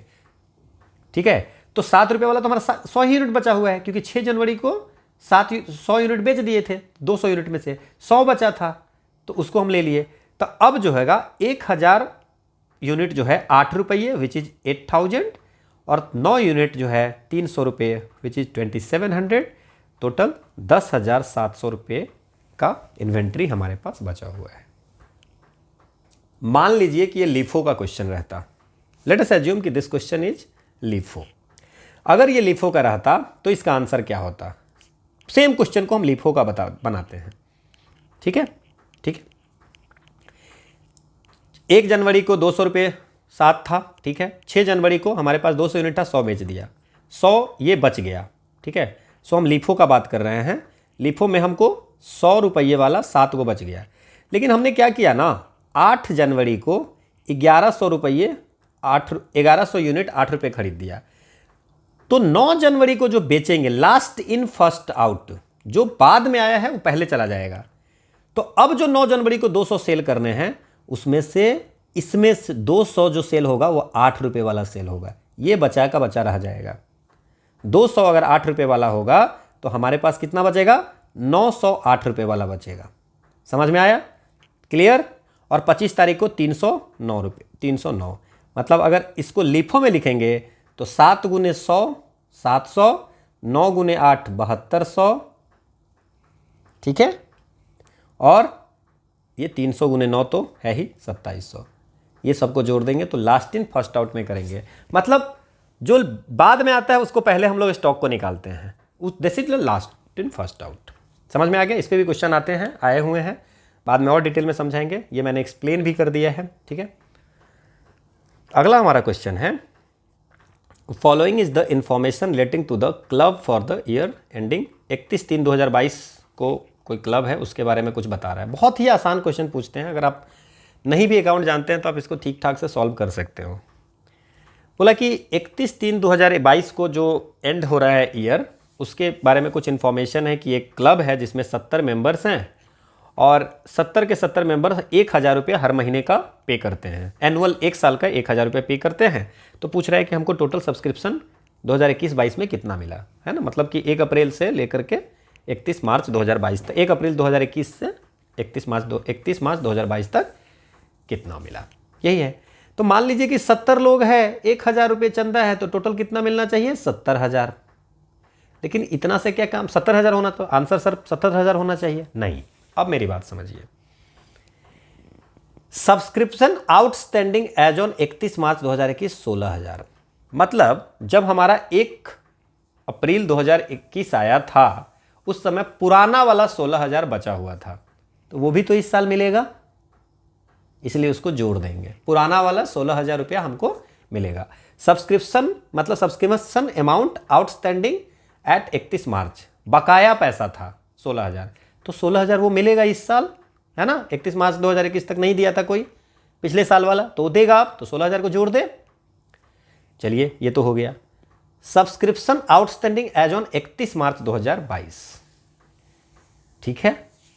अब 31 मार्च 2022 को 18,000 बचा हुआ है, मतलब कि सर ये जो आप 70,000 रुपया टोटल आप बोल रहे हैं आपको आना चाहिए, उसमें पुराना 16,000 भी ऐड होगा, लेकिन 18,000 ऐसा अमाउंट है जो 31 मार्च तक ये जो 70,000 देना चाहिए उसमें से पे नहीं किया है, मतलब 18 ऐसे बंदे हैं जिसने पेमेंट नहीं किया है। यही तो बोल रहा है ना कि सब्सक्रिप्शन आउटस्टैंडिंग, है ना, 31 मार्च 2022 को भी कुछ बकाया है, मतलब 18 लोग नहीं दिए होंगे तभी तो बकाया है, या किसी भी तरह से 18,000, तो 18,000 ये 70,000 जो है उसमें से घटा देंगे। क्लियर? क्यों घटाया समझ में आ गया कि 70,000 तो टोटल हो गया ना, लेकिन इसमें 18 आदमी तो नहीं दिया है as per the information. Subscription received in advance as on 31/3/2021। अब इस बात को समझिए, हमको क्या किया ना, हमको क्या किया कि पिछले साल, जैसे कभी कभी होता है ना कि 2021 में मार्च में ही आपको बोल दिए कि भाई देख अगले साल का ले लो, 12 आदमी ऐसे थे जो कि पहले ही दे चुके थे, तो उस फाइनेंशियल में काउंट हो गया। तो इस फाइनेंशियल ईयर में ये भी 12,000 घटाओ, टोटल अमाउंट जो हमको 70,000 मिलना चाहिए, तो जिसमें पहले वाला जो बकाया है वो जुटेगा और जो मिल चुका है उसको हटाएंगे। Clear? Subscription received in advance as on 31/3, और पहले वाला का कुछ हमारे पास में मिल गया एडवांस, तो ये पैसा तो आया ना, ये पैसा तो हमारे पास आया ना। जैसे आप समझिए एडवांस में 2021 में 22 का 12,000 मिल चुका था कि भाई देखो 2022 के लिए भी ये पैसा ले लो 12,000, उसी तरह 2023 के लिए 11 आदमी जो है सो पैसा दे चुका था 11,000, तो उसको हम तो ऐड करेंगे ना, वो पैसा हमारे पास आया है ना, और इन सब को जोड़ोगे तो you will get the 67,000 answer. नहीं समझ में आया? फिर से देखना। समझ में आया? हमें इस साल आना चाहिए 70 × 1000, 70,000, पर आपको ये ध्यान रखना है 18 ऐसे लोग थे जो पेमेंट नहीं किए, ठीक है ना, और 11,000 ऐसे लोग थे तो पेमेंट नहीं किए, तो उसको घटा देंगे। कितना लोग तो पेमेंट ही नहीं किया हमको, तो 70,000 मान लीजिए 70,000 आना चाहिए, 18,000 देवे नहीं किया, और 16,000 जो है सो पहले वाला था कि दे दिया, पिछला साल नहीं दिया था वो दिया, तो उसको ऐड कर देंगे, है ना। और 2023 के लिए जो मिला है वो भी पैसा हमारे अकाउंट में आया, तो 11,000 वो भी ऐड करेंगे, और 2022 का जो 2021 में दे दिया था उसको तो घटाएंगे ना। ये 70,000 में से 12 लोग ऐसे, 70 लोगों में से 12 लोग ऐसे थे जो पहले ही दे दिया था, ठीक है। होप आपको समझ में आया होगा। So this answer is 67,000। हम सॉल्यूशन भी आपको दे दिए हैं आपकी बेटर अंडरस्टैंडिंग के लिए, फिर भी अगर दिक्कत होगा तो डेफिनेटली आप पूछना। अगला हमारा क्वेश्चन है, reporting on fraud is to be made by an auditor to the central government when the sums involved in the fraud. अगर कोई ऑडिट करने जाता है उसको कितने का फ्रॉड लगता है तो उसको सेंट्रल गवर्नमेंट को इन्फॉर्म करना चाहिए। अगर आप कंपनीज एक्ट में पढ़िएगा, कंपनीज एक्ट 2013 पढ़िएगा, तो उसमें सेक्शन 143 के 12 में लिखा हुआ है कि एक ऑडिटर को गवर्नमेंट, सेंट्रल गवर्नमेंट को रिपोर्ट करना पड़ता है अगर उसको लगता है कि फ्रॉड 1 करोड़ या उससे अधिक है। तो बोलिएगा सर अगर मान लीजिए कि लेस देन 1 करोड़ है तब क्या करेंगे? तो कंपनी के बोर्ड ऑफ डायरेक्टर या ऑडिट कमिटी को बताना पड़ता है। समझ में आ गया? तो ये हमारे section 143 sub section 12 of the companies act 2013 में लिखा हुआ है कि एक ऑडिटर ड्यूरिंग द ऑडिट अगर उसको लगता है कि 1 करोड़ से ज़्यादा का कोई घपला है तो उसको सेंट्रल गवर्नमेंट को बताना है। लेस देन 1 करोड़ होगा तो कंपनी के बोर्ड ऑफ डायरेक्टर या ऑडिट कमिटी को बताएगा। समझ में आ गया? याद रखना। अगला है कि विच one of the following is not a security protocol. Would you know security protocol? ये है transport layer system, layer security. ये है सिक्योर सॉकेट लेयर, ये इसी का आउटडेटेड वर्जन। पहले एसएसएल आया था, फिर टीएलएस। ये आईपी, ये तो सब समझ में ही आ रहा है, internet protocol security, IP security है ना, इंटरनेट प्रोटोकॉल सिक्योरिटी। ये एमआईएम जो है, this is the multipurpose internet mail extension. क्या है? एक्सटेंशन। ठीक है। तो एमआईएमई जो होता है वो नॉन टेक्स्ट ईमेल कंटेंट जो होता है, जैसे इमेज ऑडियो अटैचमेंट्स वगैरह होती है ना, वो आपको होती है, बट ये सिक्योरिटी अपनी खुद की नहीं प्रोवाइड करती है ना। ये डाटा फॉर्मेट स्टैंडर्ड है। सो टीएलएस, एसएलएस, आईपी सिक्योरिटी है ना, ये आपको सिक्योरिटी प्रोटोकॉल है। एमआईएमई सिक्योरिटी प्रोटोकॉल नहीं है। ठीक है। अगला क्वेश्चन पूछा है हमें कि लैटेक्स डॉक्यूमेंट्स में क्या नहीं होता है, ये आपसे पूछ रहा है। ठीक है। ये डॉक्यूमेंट प्रिपरेशन करने का सिस्टम है ना। जैसे मान लीजिए कि कोई साइंटिफिक, मैथमेटिकल या टेक्निकल डॉक्यूमेंट्स लिखते हो, है ना, ये मतलब माइक्रोसॉफ्ट वर्ड वगैरह जैसे होता है ना, उस तरह से नहीं है। एक तरह से प्रोग्रामिंग लैंग्वेज में कैसे लिखना है, दैट इज द थिंग। ठीक है। प्रोग्रामिंग में जैसे लिखना तो डॉक्यूमेंट्स ही है, डॉक्यूमेंट भी प्रिपेयर करना है, बट प्रोग्रामिंग लैंग्वेज में, डॉक्यूमेंट्स के लिए प्रोग्रामिंग लैंग्वेज यही है, programming language for any documents. ठीक है। तो अब इसमें पूछ रहा है कि लेटेक्स डॉक्यूमेंट होता है उसमें क्या नहीं रहता है, ये आपसे पूछ रहा है। ठीक है। तो डॉक्यूमेंट क्लास आर्टिकल ये रहता है, बिगिन डॉक्यूमेंट्स रहता है, एंड डॉक्यूमेंट्स रहता है। पहले ना डॉक्यूमेंट स्टाइल आर्टिकल भी हुआ करता था, बट अभी जो नए वाले हैं उसमें ये नहीं होता है। पहले ये जो ओल्ड सिंटैक्स होती थी वहाँ पे ये यूज होता था। डॉक्यूमेंट्स के कंटेंट को एंड करने के लिए एंड डॉक्यूमेंट्स, और स्टार्ट करने के लिए बिगिन डॉक्यूमेंट्स। मतलब कोई भी डॉक्यूमेंट्स आप लिखते हो ना, कोई आर्टिकल्स वगैरह कुछ भी लिखते हो, that is the programming language for that, है ना। और डॉक्यूमेंट क्लास आर्टिकल, किस तरह के डॉक्यूमेंट्स है आपका, रिपोर्ट है, आर्टिकल है, क्या चीज़ें हैं। सो डॉक्यूमेंट का किस तरह का क्लास है, दैट इज द आर्टिकल आप लिख रहे हो किसी के बारे में। तो ये तीनों सही है, this one is the not right, ये एक्सप्लेन किया गया हुआ है। अगला है कि डेसिमल इक्विवेलेंट इसका निकालना है। नाउ वेरी इजी है। अगर डेसिमल इसमें होता है ना, जीरो के बाद, डेसिमल के बाद रहता है, ठीक है, तो इसको अगर निकालना होता है तो 1 1 1 है, 1 into 2 to the power -1 plus 1 into 2 to the power -2 plus 0, इसका 0 है, 0 into 2 to the power -3 plus 1 into 2 to the power -4। So 1 into 0.5 plus 1 into 1/4 कितना हो जाएगा, 0.25 plus 0 into 0.125 plus 1 into 0.0625, add करेंगे 0.8125 इज द आंसर। डेसिमल के बाद जो रहता है उसमें 2 to the power -1, 2 to the power -2 ऐसे लगता है। जितना आगे जाता है 1 2 3 4 तो -1 -2 -3 -4 चला जाता है। डेसिमल से पहले रहता है तो पावर नेगेटिव नहीं होता है। ठीक है। अगला है कि कोई वर्कशीट में which one of the following is not a cell referencing style. Cell को रेफरेंसिंग स्टाइल कौन सा नहीं है? तो हमारे पास क्या है, रिलेटिव रेफरेंसिंग है, रियल टाइम रेफरेंसिंग है, एब्सोल्यूट रेफरेंसिंग और मिक्स्ड रेफरेंसिंग है। ठीक है। सुनिए, इसमें क्या होता है, सेल की जो पोजीशन होती है, रिलेटिव रेफरेंस का मतलब क्या हो गया, जैसे मान लीजिए इसमें बहुत, ये सेल है, ठीक है ना, 2 सेल है, ठीक है। तो अगर एक सेल से दूसरे सेल का रिलेटिव रेफरेंसिंग हो गया कि चेंज करना based on the cell's position, अगर कॉपी किए तो यहाँ के पूरे को कॉपी करके इधर डालें तो रिलेटिव रेफरेंसिंग तो होता है, ठीक है। एब्सोल्यूट रेफरेंसिंग क्या हो गया कि किसी पर्टिकुलर इस डॉलर को चेंज करना है, सो एब्सोल्यूट किसी पर्टिकुलर चीज को रिलेटिव हो गया कि 2 किसी कंपेयर करना है, इसको चेंज करके यहाँ डालना है, और ये किसी पर्टिकुलर सेल के किसी पर्टिकुलर चीज को करना है तो एब्सोल्यूट रेफरेंसिंग। और अगर मान लीजिए मिक्स रेफरेंसिंग जो होता है, the few relative and absolute both रहेगा तो उसको मिक्स रेफरेंसिंग बोलेंगे। बट रियल टाइम रेफरेंसिंग करके कुछ ऐसा नहीं होती है, ठीक है। रिलेटिव, एब्सोल्यूट और मिक्स्ड होती है। रिलेटिव समझ गए आप कि सेल रेफरेंसिंग में, है ना, तो सेल रेफरेंस में आपको कि सेल के पोजीशन पे जो आपको बेस पे होता है कि इस यहाँ से वहाँ तक, सो रिलेटिव हो गया, कंपैरेटिव हो गया, है ना। और एब्सोल्यूट हो गया कि पर्टिकुलर चीज़ों को चेंज कर रहे हो, सो दैट इज द वो रेफरेंस जो होगा वो एब्सोल्यूट होगा। और मिक्स्ड होगा जिसमें रिलेटिव और एब्सोल्यूट दोनों रहते हैं, ठीक है। थोड़े टफ क्वेश्चन आए थे कंप्यूटर के, will see in detail later on. Which one of among the following is used to combine several object modules and libraries to a single executable program? इसमें से कौन सा चीज़ है जो यूज किया जाता है बहुत सारे सेवरल ऑब्जेक्ट मॉड्यूल और लाइब्रेरीज को अगर सिंगल एग्जीक्यूटेबल प्रोग्राम में करना होगा तो? देखो, what is the interpreter? Interpreter क्या करता है पता है आपको? ये सब याद रखना आप। कंपाइलर क्या करता है?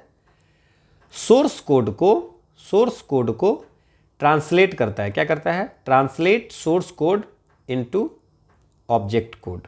Source code into object code translate करता है, ठीक है। इसके बाद ये जो लिंकर होता है that combines the object module and libraries into one executable. So the answer is linker. Loader क्या होता है? लोड करता है executive file in the memory, है ना। लोड्स एग्जीक्यूटेबल जो एग्जीक्यूट करने वाले फाइल होंगे उनको इनटू मेमोरी। इंटरप्रेटर क्या होता है?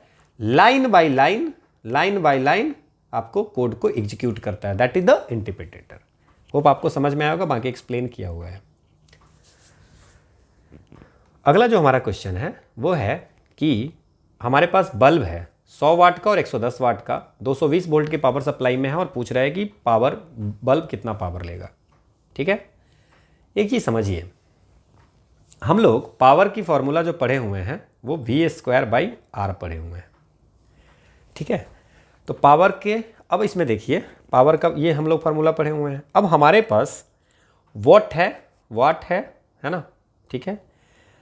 100 watt at 110 volt is connected to 220 volt. 100 watt at 110 volt, ठीक है। रेटेड एट, बल्ब का रेटिंग है 100 वाट एट 110 वोल्ट, ठीक है। तो अब अगर हम इसमें से इस बल्ब का रेजिस्टेंस निकाल सकते हैं क्या? निकाल दे रेजिस्टेंस। V²/P, V कितना है? 110 का स्क्वायर डिवाइड बाई क्या? P है 100। सो कैन आई राइट 1 11 है 121। सो 121 ओम का तो रेजिस्टेंस है, ठीक है। नाउ ये तो इसका हो गया। 220 वोल्ट की सप्लाई पे अगर कनेक्ट करेंगे तो नया पावर क्या होगा? तो P के वैल्यू तो हमने बता ही दिया, तो P' इज इक्वल टू क्या होगा? V²/R, ठीक है ना। 110 वोल्ट पे 100 वाट, तो 220 वोल्ट पे पूछ रहा है, तो V² कितना हो जाएगा? 220 गुने 220 और R कितना हो जाएगा? 121। सो आंसर कितना हो जाएगा? 400 वाट। समझ में आया? तो answer is 400 watt. Incandescent bulb rated as 100 watt at 110 volt, उसका रेटिंग है 110 वोल्ट पे 100 वाट, तो उसमें रेजिस्टेंस निकाल दिए। अगर उसको 220 वोल्ट पावर सप्लाई पे करेंगे तो पावर कितना बल्ब में डिसिपेट होगा? तो वही तो पूछ रहा है ना। अगला है कि if the length of a current carrying wire is halved for a given potential difference, the current क्या होगा? लेंथ को हाफ कर दिए तो करंट कितना होगा, ठीक है। अच्छा एक चीज आप बताइए, शॉर्टर द वायर जितना छोटा होगा रेजिस्टेंस लेस होगा। R बराबर ρL/A पढ़े हो ना, ठीक है। Shorter the wire so length जितना कम होगा रेजिस्टेंस उतना कम होगा, shorter the wire less resistance, और रेजिस्टेंस जितना लेस होगा so V is equal to I R, I is equal to V by R, मतलब रेजिस्टेंस जितना कम होगा करंट उतना ज़्यादा फ्लो करेगा, सो मोर करंट। तो यहाँ तो if the length of current carrying wire halved, अगर उसका वायर को इतना बड़ा है उसको छोटा कर दिए तो इसमें क्या होगा, एक गिवन पोटेंशियल डिफरेंस है ना, तो करंट कितना होगा, तो जब वायर करेंगे, अगर मान लीजिए कि इसकी लेंथ L है, इसको L/2 कर दिया आपने, ठीक है, तो इसका रेजिस्टेंस जो है शॉर्ट किए तो इसका रेजिस्टेंस अगर R है तो ये भी R/2 हो जाएगा, रेजिस्टेंस R/2 हो जाएगा, और करंट इसमें I होगा अगर, तो करंट जो है आपको ज़्यादा दोगुना हो जाएगा। लेंथ अगर रेजिस्टेंस करेंगे, समझ में आएगा, shorter the wire because R is equal to rho L/A, तो लेंथ अगर कम होगा तो रेजिस्टेंस भी कम होगा क्योंकि R is directly proportional to L, ठीक है, और रेजिस्टेंस कम होगा तो I is inversely proportional to resistance, तो रेजिस्टेंस अगर कम होगा तो करंट ज़्यादा होगा, तो अगर ये L डिस्टेंस अगर इसको L/2 कर दिए तो रेजिस्टेंस R/2 हो जाएगा, तो करंट 2I हो जाएगा, सो B डबल्ड।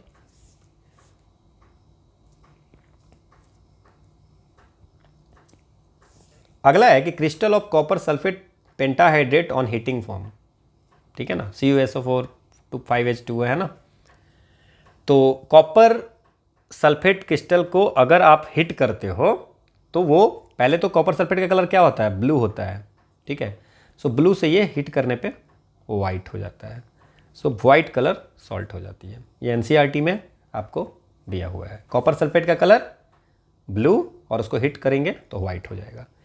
टार्टरिक एसिड कहाँ कहाँ पाया जाता है वो क्वेश्चन है आपको, तो इमली में पाई जाती है क्या, टमाटर में या संतरा में या विनेगार में, विनेगार में तो आपको पता है कि this is the acetic acid होती है ना, ऑरेंज में सिट्रिक एसिड होती है, सिट्रिक एसिड होती है, टोमेटो में भी सिट्रिक भी होती है और मैलिक एसिड भी होती है, और जो टैमरिंड है वहाँ पे टार्टरिक एसिड रहती है जिससे कारण टैंगी फ्लेवर होती है इमली की, ठीक है, सो आंसर इज ए।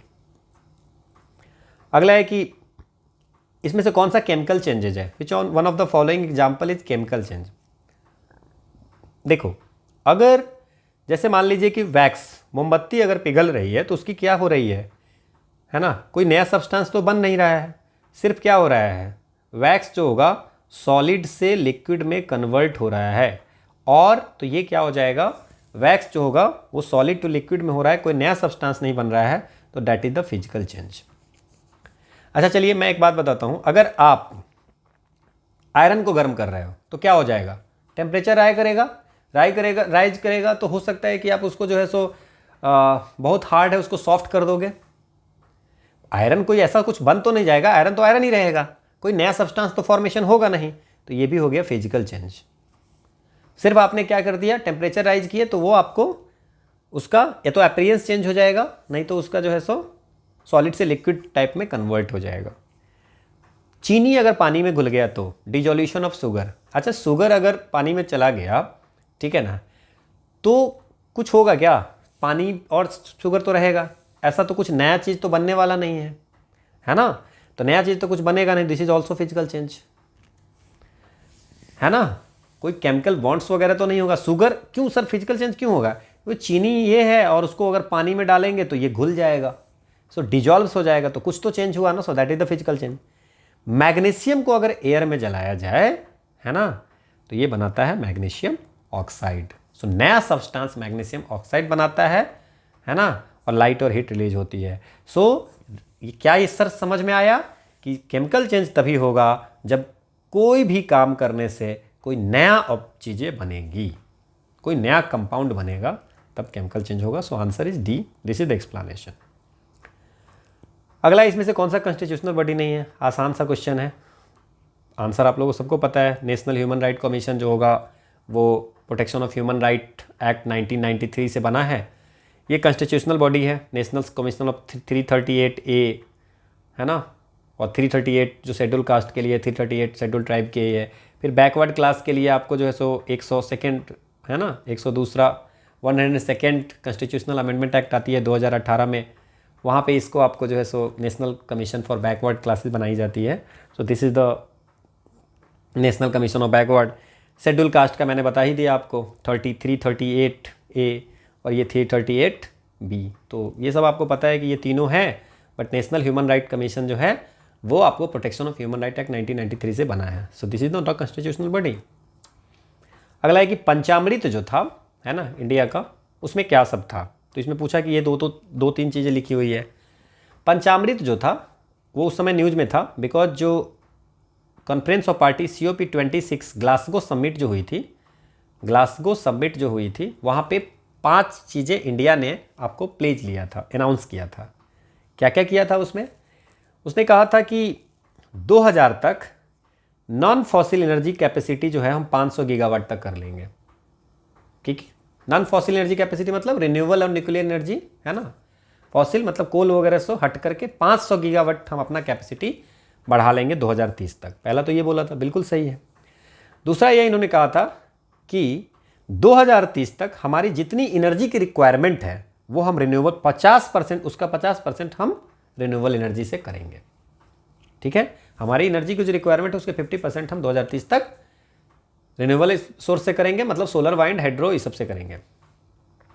इसके बाद ये दोनों, तो दोनों सही है, बट 5 में 2 ये हो गया। तीसरा क्या था? इन्होंने कहा था कि हम नेट जीरो इमिशन जो है हम जीरो कर देंगे 2070 तक। ठीक है, 2005 के लेवल को अगर कंपेयर करें तो हम अपनी कार्बन इंटेंसिटी 45% तक रिड्यूस कर देंगे 2030 तक, और 1 बिलियन टन कार्बन इमिशन को घटा करके, है ना, reduce total projected carbon emission by 1 billion ton. 2020 तक 1 बिलियन टन से ज़्यादा नहीं होने देंगे, मतलब उतना तक ला देंगे। ये 4-5 चीज़ें थी, उसमें 2 पूछा था, वो हो गया। ठीक है, अगला हमारा क्वेश्चन है कि कोई भी एरिया 5th शेड्यूल में, कॉन्स्टिट्यूशन ऑफ इंडिया में शेड्यूल एरिया होगा, उसके लिए क्या क्राइटेरिया है। आपको पता है कि हमारे संविधान के अनुच्छेद 244(1) में 5th शेड्यूल की बात की गई हुई है। उसमें वो सारे एरिया हैं, सिर्फ किसको किसको छोड़ के, 6th शेड्यूल वाले, असम, मेघालय, त्रिपुरा और मिजोरम को छोड़ करके बाकी कोई भी शेड्यूल एरिया के एडमिनिस्ट्रेशन और कंट्रोल की बात किया गया हुआ है। Now who is empowered to declare an area is a schedule area? That is the our president. Even president can increase या decrease the area of any schedule area. कोई भी शेड्यूल एरिया है ना, उसमें किसी भी स्टेट का, उसको प्रेसिडेंट इंक्रीज डिक्रीज कर सकता है, बट उसके गवर्नर से कंसल्ट करके। ठीक है ना, इवन अल्टर बाउंड्री भी चेंज, बढ़ा घटा सकता है। अब कैसे हम पता करेंगे भाई कौन सी एरिया को शेड्यूल एरिया होगा?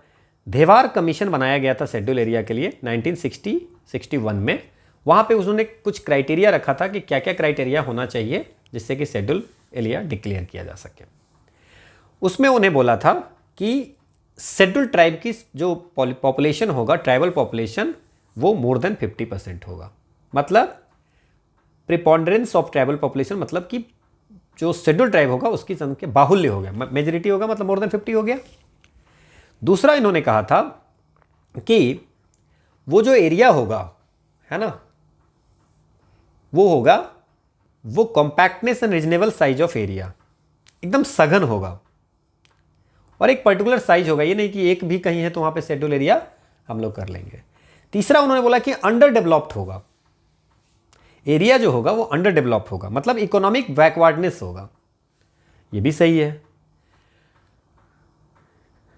चौथा उन्होंने कहा था कि आसपास की जो एरिया है ना, उससे आपको उसकी जो आसपास के एरिया के लोगों की जो इकोनॉमिक स्टैंडर्ड है उससे उस एरिया का कम हो एंड अंडर डेवलप भी हो। तो इकोनॉमिक बैकवर्डनेस भी और अंडर डेवलप भी, ये 4 क्राइटेरिया इन्होंने दिया था धेवार कमीशन ने, जिसमें कि शेड्यूल कर पहचाना जाता है। सो 1 and 2, the notification must be issued by the governor of state. ये गलत है, ये प्रेसिडेंट करता है। So answer should be 1, 2 and 3। बाकी मैंने डिटेल में पूरी दे दी है। अगला है कि रेलवे बजट कब जनरल बजट से अलग हुआ था। ठीक है ना, देखिए पहले क्या होता था, जनरल बजट ही आता था, एक कमेटी बनी थी, एक वर्थ कमेटी बनी थी। इसको हम लोग committee on Indian railway finance and administration भी बोलते हैं, committee on Indian railways finance and administrator, ठीक है ना। तो इनकी जो रिपोर्ट थी, एकवर्थ कमेटी की रिपोर्ट थी, उसको 1924 में इम्प्लीमेंट किया गया था और बोला गया था कि सेपरेशन कन्वेंशन ऑफ 1924 की सेपरेट किया गया था जनरल बजट से, तो उसको सेपरेशन कन्वेंशन बोला गया था कि रेलवे की फाइसेंस, रेलवे को कॉमर्शियली वायबल बनाने के लिए इसका अलग से बजट, कि फाइनेंशियल हमको ट्रांसपेरेंसी इसको देना है, इफिशिएंसी बढ़ाना है रेलवे के ऑपरेशन को, है ना, क्योंकि हमारे इकोनॉमी का बहुत बड़ा पार्ट है रेलवे, तो उसके लिए उन्होंने इसको अलग किया था, ठीक है। 2017 में हमारी गवर्नमेंट फिर से दोनों बजट को आपको जनरल रेलवे और जनरल को मर्ज कर दिया, ठीक है। तो 2-3 चीज़ें इसमें इंफॉर्मेशन दिया है, वो याद रखना। अगला जो हमारा क्वेश्चन है वो क्वेश्चन कहता है कि which of the following statement regarding the non electric cooling cabinet for which the bureau of Indian standard has recently developed an Indian standard, ये न्यूज में था उस समय, है ना। नॉन इलेक्ट्रिक कूलिंग कैबिनेट, है ना, इसका मतलब क्या हुआ? 17,693 2022। So non electric cooling cabinet जो होता है उसका मतलब होता है कि आप नेचुरल कूलिंग मेथड यूज करो। क्या यूज करो? प्राकृतिक कूलिंग मेथड। जैसे आपको फ्रीज के लिए आया था कि वेजिटेबल, फ्रूट, मिल्क और वाटर रखना है इसमें, तो आप नेचुरल कूलिंग मेथड करो, इवेपोरेशन वगैरह वाली चीज़ें करो, ठीक है ना। जो इलेक्ट्रिक जो रेफ्रिजरेटर था उसके अल्टरनेटिव लाने के लिए इको फ्रेंडली ये बनाया गया था, जिसमें इलेक्ट्रिसिटी की ज़रूरत नहीं है ना। वहाँ पे हम अपने वेजिटेबल, फ्रूट्स, मिल्क वगैरह रख देंगे और हमारा नेचुरल कूलिंग मेथड्स होगा जो उस आइटम को प्रिजर्व रखेगा, ठीक है। तो it is a natural refrigerator made primary to store vegetable. हाँ बिल्कुल, ये नेचुरल है, नेचुरल रेफ्रिजरेटर है। पहले जो इलेक्ट्रिक रेफ्रिजरेटर होता था उसके इसमें। नाउ ये जो स्टैंडर्ड है BIS, this standard help BIS in fulfilling 6 out of. अब इसको लाने से, ये जो नया लाया है कि ऐसी चीज़ें बनाओगे तो इसके स्टैंडर्ड BIS ये है, इससे क्या फ़ायदा होगा, ठीक है। अगर हम चीज़ों को प्रिजर्व कर रहे हैं तो हमारा होगा SDG गोल 2, 0 हंगर। दूसरा 3 हेल्थ अच्छा होगा, ठीक है। 7 क्लीन एनर्जी होगा, ठीक है। 9 इंडस्ट्री, इनोवेशन, इंफ्रास्ट्रक्चर, ठीक है। हेल्प हमको क्या करेगा, कौन कौन से गोल को पूरा करने में। देन सस्टेनेबल सिटीज, और 12 रिस्पॉन्सिबल कंजम्पशन। ये हम लोगों को ये जो बनाया गया है, ये जो स्टैंडर्ड बनाया गया है इस तरह की चीज़ों को, ये अगर होता है तो हमारे जो 17 गोल है उसमें से 6 गोल को फुलफिल करेगा, which is 0 hunger, good health, affordable energy, industry, innovation, infrastructure, sustainable cities and communities, responsible consumption and production, ठीक है। ये उस समय न्यूज में था। अगला हमारा क्वेश्चन है कि which of the following facilities are to be provided by the contractor to inter state migrant workers in connection with the work of an establishment to which the Interstate Migrant Worker Regulation and Employment and Condition of Service Act 1979 is applicable। बोला वैसा establishment जहाँ पे inter state migrant worker act जो 1979 हुआ था वो applicable है, वहाँ पे किसी भी कॉन्ट्रैक्टर को जो दूसरे स्टेट से माइग्रेंट वर्कर आए हैं उसको क्या फैसिलिटी देनी चाहिए। तो इंटर स्टेट माइग्रेंट वर्कमैन कि जो एक्ट 1979 में आई थी उसकी अगर आप सेक्शन 16 में जाइएगा तो सेक्शन 16 में लिखा हुआ है कि क्या क्या फैसिलिटी देनी है। उसमें लिखा हुआ है कि shall be the duty of every contractor employing inter state migrant. हर वो कॉन्ट्रैक्टर जो इंटर स्टेट मतलब दूसरे स्टेट के माइग्रेंट वर्कमैन को नौकरी दे रहा है किसी भी इस्टेब्लिशमेंट में, वहाँ पे उसको ध्यान रखना है कि उसको आपको पेमेंट एकदम टाइम पे मिले, रेगुलर पेमेंट मिले, equal pay for equal work हो, है ना, इर्रिस्पेक्टिव ऑफ द सेक्स, है ना। इसके बाद उसको रेसिडेंटियल, क्योंकि माइग्रेंट वर्कर है, उसको रेसिडेंशियल एकोमोडेशन होना चाहिए उस एस्टेब्लिशमेंट में। इसके बाद अगर कोई काम है ना वैसा, तो उसको हम लोगों को प्रोटेक्टेड क्लॉथिंग भी देनी है। मेडिकल फैसिलिटीज भी उनको देनी है ना, ठीक है ना। अगर ज़रूरत है कोई प्रोटेक्टिव क्लॉथिंग की जिसको काम करने से पहले पहनना जरूरी है तो उसको देना है, ठीक है। अगर कुछ एक्सीडेंट होता है ना, तो आपको जो अथॉरिटीज़ है inter state migrant workman act के तहत उसको हम लोग जो है सो वहाँ पे रिपोर्ट करेंगे। There is nowhere it is written that कि we are going to give you old age benefit scheme, बुढ़ापा का सहारा, बुढ़ापा में कुछ पैसे वैसे देने की ऐसी कुछ बात नहीं है। यहाँ पे जो लिखी हुई है फैसिलिटीज़ में वो है कि जो काम करने आए हैं उसको सारी व्यवस्थाएं काम करने का मिलना चाहिए। So the answer is 1, 2, 3 and 5, उसको कोई दिक्कत नहीं होनी चाहिए, ठीक है ना। इस एक्ट में ओल्ड एज वगैरह का कुछ नहीं दिया हुआ है।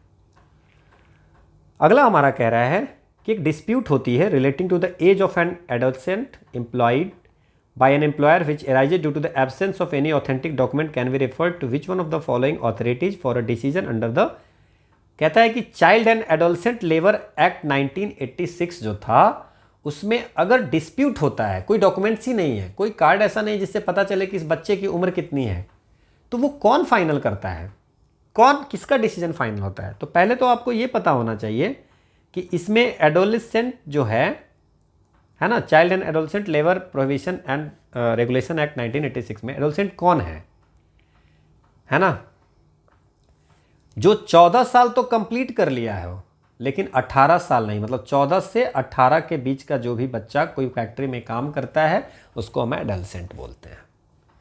Section 10 of this act said that कि अगर ऐसा कुछ होता है, ठीक है ना, कि मान लीजिए कि जो इंस्पेक्टर चेक करने जाता है और कंपनी का मालिक बोलता है कि नहीं नहीं तो एडोलसेंट है, कंपनी इंस्पेक्टर बोलता है नहीं है, हम इसको तो नहीं करने देंगे इस एस्टैब्लिशमेंट में काम, इस कंपनी में काम, तो फिर वो, क्योंकि कोई सर्टिफिकेट है ही नहीं तो हम जो बोलेंगे वो सही। ऐसे केस में ये आपको उसकी एज को डिटरमाइन करने के लिए एक प्रिस्क्राइब्ड मेडिकल अथॉरिटी के पास हम लोग जाते हैं, लेबर कोर्ट या इंस्पेक्टर के पास नहीं। इंस्पेक्टर से ही तो लड़ाई हो रही है। इंस्पेक्टर चेक करने गया, वहां देखा कि भाई किसी का उम्र है, पता ही नहीं चला, उसका कोई कागज नहीं मिला, वो बोल रहा है एडोलसेंट नहीं है, वो बोल रहा है, तो इंस्पेक्टर एक मेडिकल अथॉरिटी को इस चीज को भेजेगा और फिर वो डिसाइड करेगा। अब देखिए under the provision of the factories act 1940, और देखेंगे सारे एक्ट से क्वेश्चन पूछे हुए हैं। Which one of the following statement relating to the appointment of the chairman of the state site appraisal committee. Site appraisal committee की chairman की appointment कैसे होती है। अगर आप जाइएगा फैक्ट्रीज एक्ट 1948 के 41 सेक्शन 41A में, तो वहां पे लिखा हुआ है कि the chief inspector of the state should be the chairman. क्या लिखा हुआ है? साइट अप्रेजल कमेटी का चेयरमैन होगा the chief inspector of the state who shall be it's chairman. ठीक है, अगला है, कुछ दिया हुआ है लिस्ट प्रोविजन किस एक्ट में है। जैसे पीस वर्क किसमें है, हम पिछले क्लास में बात किए थे piece work, half monthly payment, certifying surgeon और डिस्प्लेसमेंट अलाउंस, ये सब किसमें है। ठीक है, ये सारी चीज़ें हैं। अगर आप section 10 of the factories act 1945 में जाइएगा, तो उसमें लिखा हुआ है कि जो स्टेट गवर्नमेंट होगा वो आपको एक किसी मेडिकल प्रैक्टिशनर को अपॉइंट, क्वालिफाइड जो होगा उसको एज अ सर्जन आपको वहाँ पे अपॉइंट करेगा। ठीक है, तो ये आपको सर्टिफाइंग सर्जन जो है वो फैक्ट्रीज एक्ट में है। ठीक है, एम्प्लॉयज़ कॉम्पनसेशन एक्ट 1923 में अगर जाइएगा, एम्प्लॉयज़ कॉम्पनसेशन एक्ट 1923 में, ठीक है, अगर सेक्शन 4 में जाइएगा, 4 सब क्लॉज 2 में, तो वहाँ पे it is written that employees compensation act 1923 में the half monthly payment refer to इतना 16वें दिन जो पेमेंट होगा वो आपको हाफ मंथली पेमेंट होगी। पीस वर्क हमने बात कर लिया था पिछली बार कि द मिनिमम वेजेज एक्ट के सेक्शन 17 में ये आपको पीस वर्क का बात में है, और डिस्प्लेसमेंट अलाउंस जो है सो इंटर स्टेट माइग्रेंट वर्कर में है। इसके सेक्शन 14 में अगर आप जाइएगा तो इसमें क्या बोला गया हुआ है कि अगर मान लीजिए कि कोई, आप किसी को कहीं से हटा देते हो, ठीक है, तो हटा दोगे अगर, तो कितना, तो उसको डिस्प्लेस करने का आपको पेमेंट देना पड़ेगा। तो वो पेमेंट कितना होगा?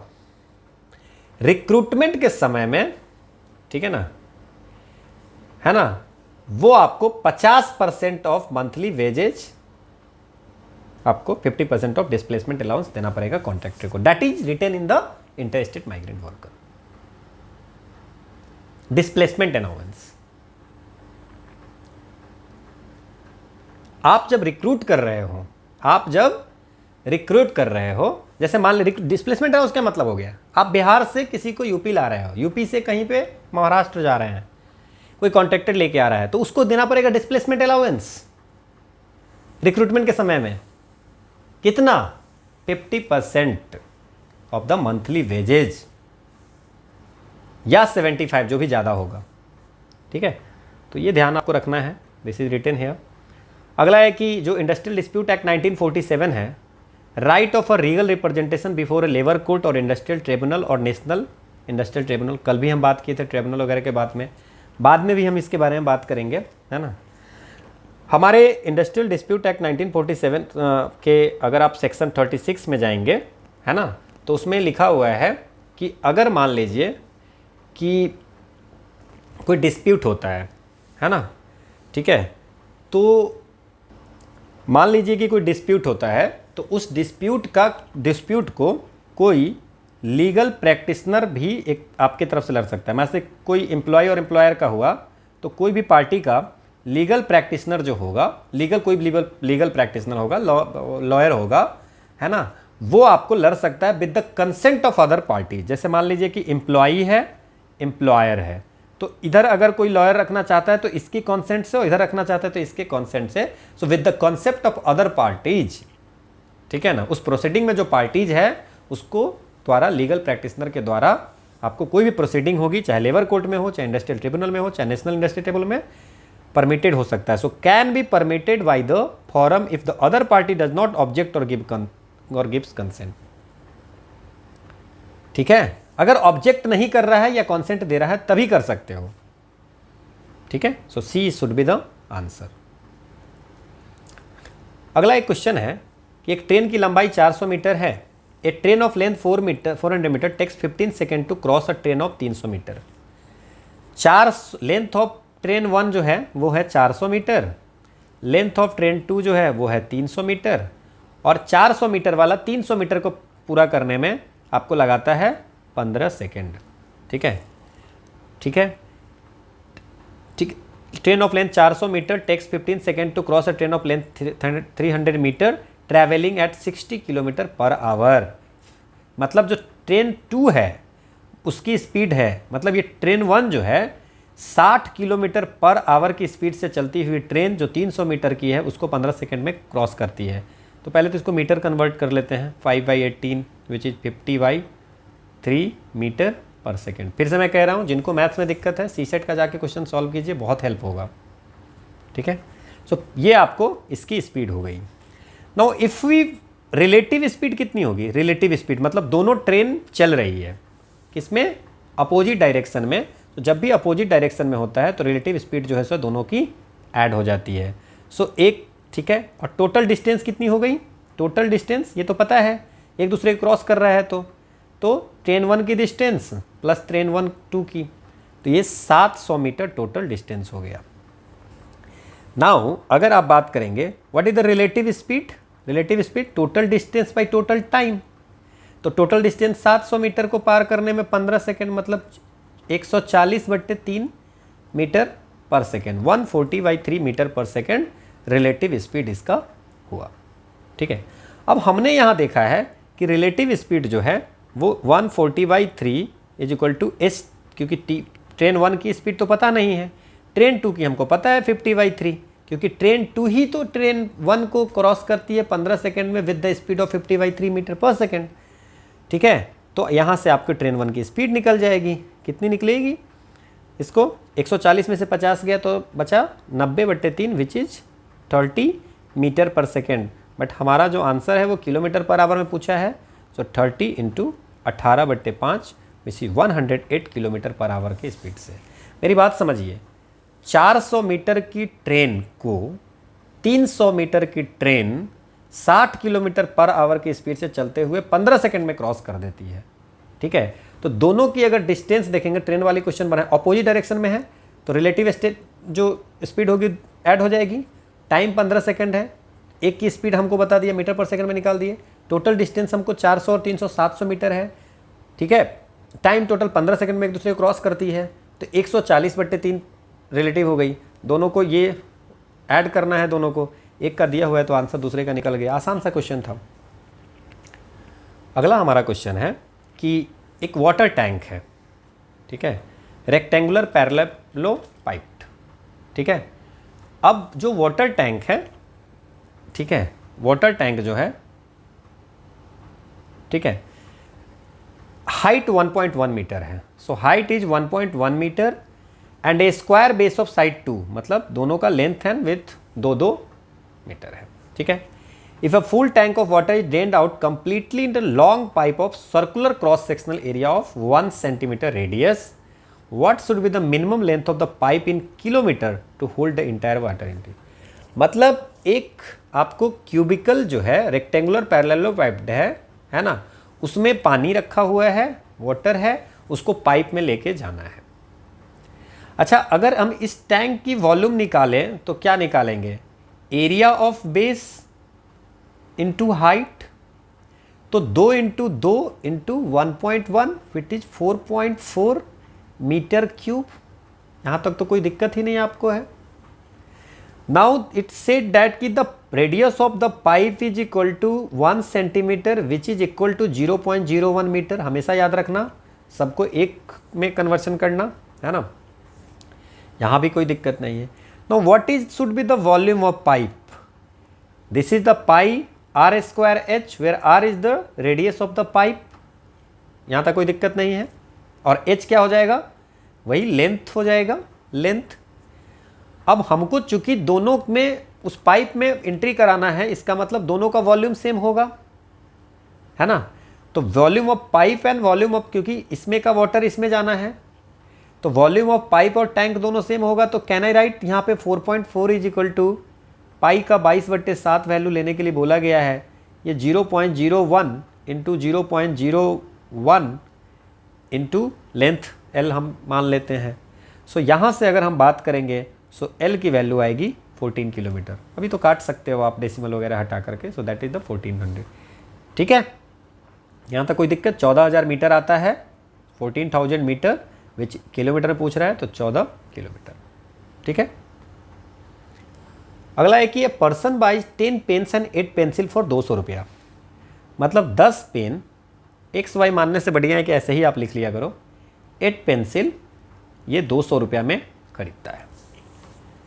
Price of each pen is same and price of each pencil is same. मतलब कि जितने पेंसिल खरीदता है सबका प्राइस सेम है। ये नहीं कि पेन और पेंसिल का प्राइस सेम है। जितने पेन खरीदता है, एक ही जैसा नंबर ऑफ पेन खरीदता है या एक ही जैसा पेंसिल, मतलब हर पेन का अलग अलग कॉस्ट नहीं, सेम है। ये लाइन लिखा हुआ है, ठीक है, कंफ्यूज नहीं होना है। If he could have bought 5 pens and 24 pencil, अगर वो 5 पेन और 24 पेंसिल खरीदता है same types using the same amount, then what is the price of each pen. अगर वो 5 पेन और 24 पेंसिल सेम अमाउंट में खरीदता है तो बोल रहा है कि पेन और इसका प्राइस। नाउ जस्ट मल्टीप्लाई 2, जैसे हम लोग 2 इक्वेशन को सॉल्व करते वैसे कर लीजिए। 2 से सेकंड में किए तो 10 पेन 48 पेंसिल। XY भी मान के बना सकते थे, बट इसको ऐसे करते हैं, इस दोनों इक्वेशन को सब्ट्रैक्ट कर दो तो ये तो कट गया, है ना। 8 में से 48 गया तो -40 पेंसिल इज इक्वल टू -200। तो एक पेंसिल का जो कॉस्ट होगा वो हो जाएगा 5 रुपया। The cost of a pencil is 500, 5 rupees, है ना। अब इसमें 5 पेन प्लस 24 गुने 5 पेंसिल का कॉस्ट लिख दिए इज इक्वल टू 200। तो अगर हम पेन की बात करेंगे तो ये 200 में से 120 गया तो 80/5 विच इज़ 16 रुपीज़।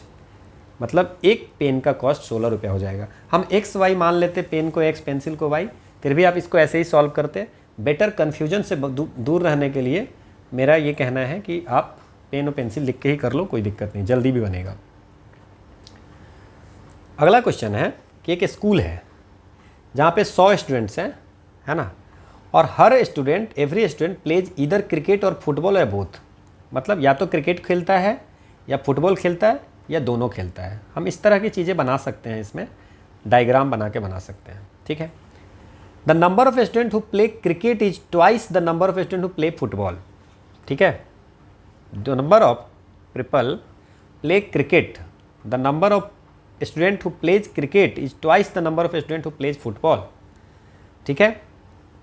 इसके बाद क्या है, the number of student who plays only cricket, मतलब क्रिकेट ओनली, ठीक है। मान लीजिए ये क्रिकेट है, अगर ये फुटबॉल है, ठीक है, समझ में आ रहा है। तो क्रिकेट फुटबॉल, तो ये क्या हो जाएगा, बोथ, है ना। तो ओनली क्रिकेट में कौन सा हो जाएगा, ये वाली एरिया हो जाएगी, ओनली क्रिकेट में ये वाली एरिया हो जाएगी, और ओनली फुटबॉल में ये एरिया हो जाएगी। समझ में आया आपको चीज़ें। तो the number of student who play only cricket is 3 time the number of cricket only play only football. Only का मतलब समझे, दिस एरिया, ये कॉमन को छोड़ दो, this is the F only, this is the C only, cricket only. यहाँ तक कोई दिक्कत नहीं है? दिक्कत, आगे बढ़े। हाँ जी, ठीक है। अब अगर हम बात करें only cricket plus only football plus both is equal to 100, मतलब ये पूरा जो है ये सब मिला करके क्या है, 100। समझ में आया बात, ठीक है, आगे बढ़े। हाँ, the number of student play cricket is twice the number of cricket pledge cricket is twice the number of player is football, जो खेल रहे हैं। The number of student who plays cricket is twice the number of student who plays the football.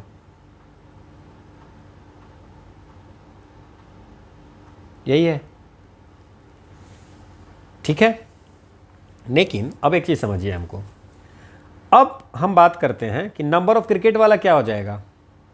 समझिए, number of cricket, ये इसी equation को अगर हम लेते हैं तो क्या हो जाएगा, number of cricket, cricket only plus both is equal to 2 into football only plus both.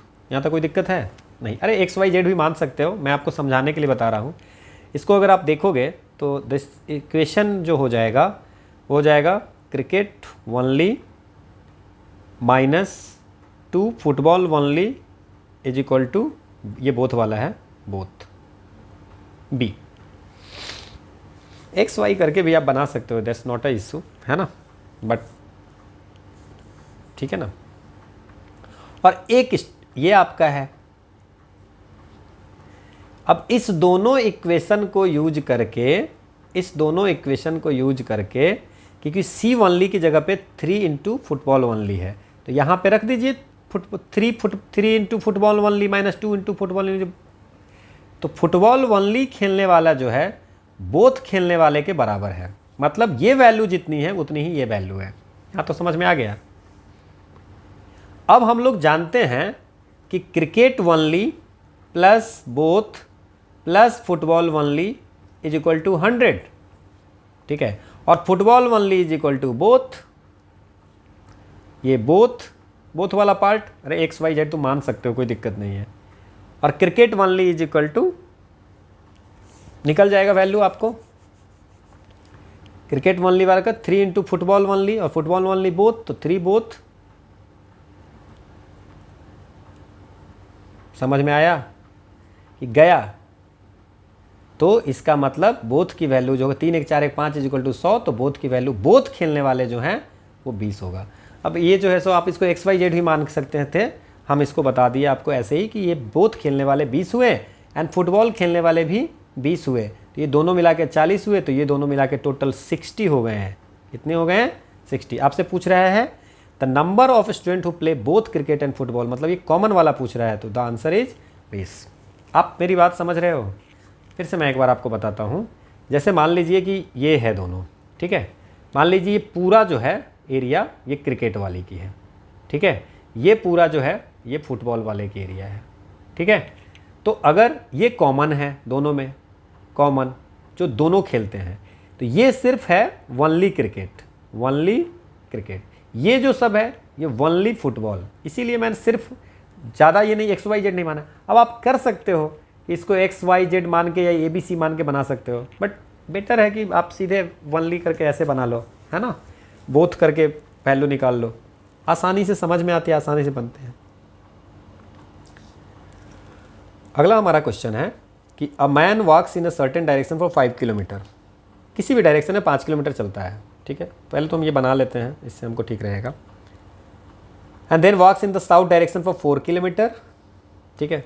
पहले 5 किलोमीटर चलता है और फिर उसके साउथ में 4 किलोमीटर चलता है, नॉर्थ साउथ ईस्ट वेस्ट, ठीक है, south. If he ends up in the east direction, east direction में एंड होता है, तो ईस्ट तो ये है, इसका मतलब क्या है कि ये जहाँ से भी चलता होगा एंड करता है ईस्ट डायरेक्शन में, मतलब यहाँ। So this is the 4 kilometre और ये चलता होगा ऐसे, ठीक है, क्लियर, समझ में आ गया। ऐसे या चलता होगा कहीं ऐसे, कैसे भी किसी भी ये प्लेस से चलता होगा, ठीक है। और ये डिस्टेंस 4 किलोमीटर हो गई और ये 5 किलोमीटर हो गई, है ना। If he hands up the, क्यों ऐसा किए, ऐसे क्यों चला है, ऐसे क्यों नहीं चला है, बिकॉज ये कह रहा है कि ही एंड्स अप, वो अपना रोकता है ईस्ट डायरेक्शन, स्टार्टिंग पोजीशन का ईस्ट, तो स्टार्टिंग पोजीशन का ईस्ट तो यहाँ रुकना चाहिए यहाँ, तो इसीलिए हम रुकने वाला का यहाँ कर दिए। इसका मतलब ये चल रहा है कोने कोनी, तो स्टार्टिंग पोजीशन से कितना दूर है दोनों का, how far is the from the end position और स्टार्टिंग पॉइंट, तो ये कर्ण जी हाइपोटेनस हो गए, तो 5 square minus 4 square is equal to 3 square, so 3 kilometre is the answer, this is the question. अगला है कि ICDS जो होता है इंटीग्रेटेड चाइल्ड डेवलपमेंट सर्विस, उसकी एज कितनी है, तो ICDS की जो एज होती है वो 0 से 6 साल के बच्चों के लिए होती है, ठीक है ना। इसमें प्रेग्नेंट एंड लैक्टेटिव मदर्स और सर्विंग, ये चाइल्ड डेवलपमेंट सर्विस में सर्विस चिल्ड्रेन 0 से 6 वर्ष तक के लिए। प्री स्कूल एजुकेशन हो गया, हेल्थ चेकअप हो गया, या सप्लीमेंट्री न्यूट्रिशन, इम्यूनाइजेशन, हेल्थ, ये सब चीज़ें इसमें है। ट्रक फार्मिंग क्या है, ट्रक फार्मिंग होता है जो फार्मर्स लोग जो है वहाँ पे वेजिटेबल्स वगैरह में स्पेशलाइजेशन होते हैं उस रीजन में, उसको ट्रक फार्मिंग कहते हैं, है ना। मतलब उतनी ही बाज़ार से उतना ही नज़दीक वो फार्मिंग होगा जो ट्रक से आपको मार्केट में सामान लेके जाया जा सकता है, ओवरनाइट में आप जा सकते हैं, इसीलिए उसको ट्रक फार्मिंग बोलते हैं। मतलब मार्केट आपको वहीं पे सामान ग्रो होगा जहाँ से आप ट्रक में सामान ले जा करके आप जमा कर सकते हो, so that is the truck farming. So growing vegetable around urban centre to meet the daily demand of people is known as the truck farming, बिल्कुल सही है। जैसे मान लीजिए दिल्ली में तो आपको कुछ मिलेगा नहीं, तो दिल्ली के आसपास में, दिल्ली से थोड़ी दूरी पे जा करके आप वहाँ पे करें और कि रातों रात आप ले करके कोई भी सामान ले सकते हैं। It is govern by the distance a truck can cover overnight between the farm and market, farm और मार्केट के बीच में ओवरनाइट से ज़्यादा की डिस्टेंस नहीं होनी चाहिए, बिल्कुल दोनों के दोनों सही है।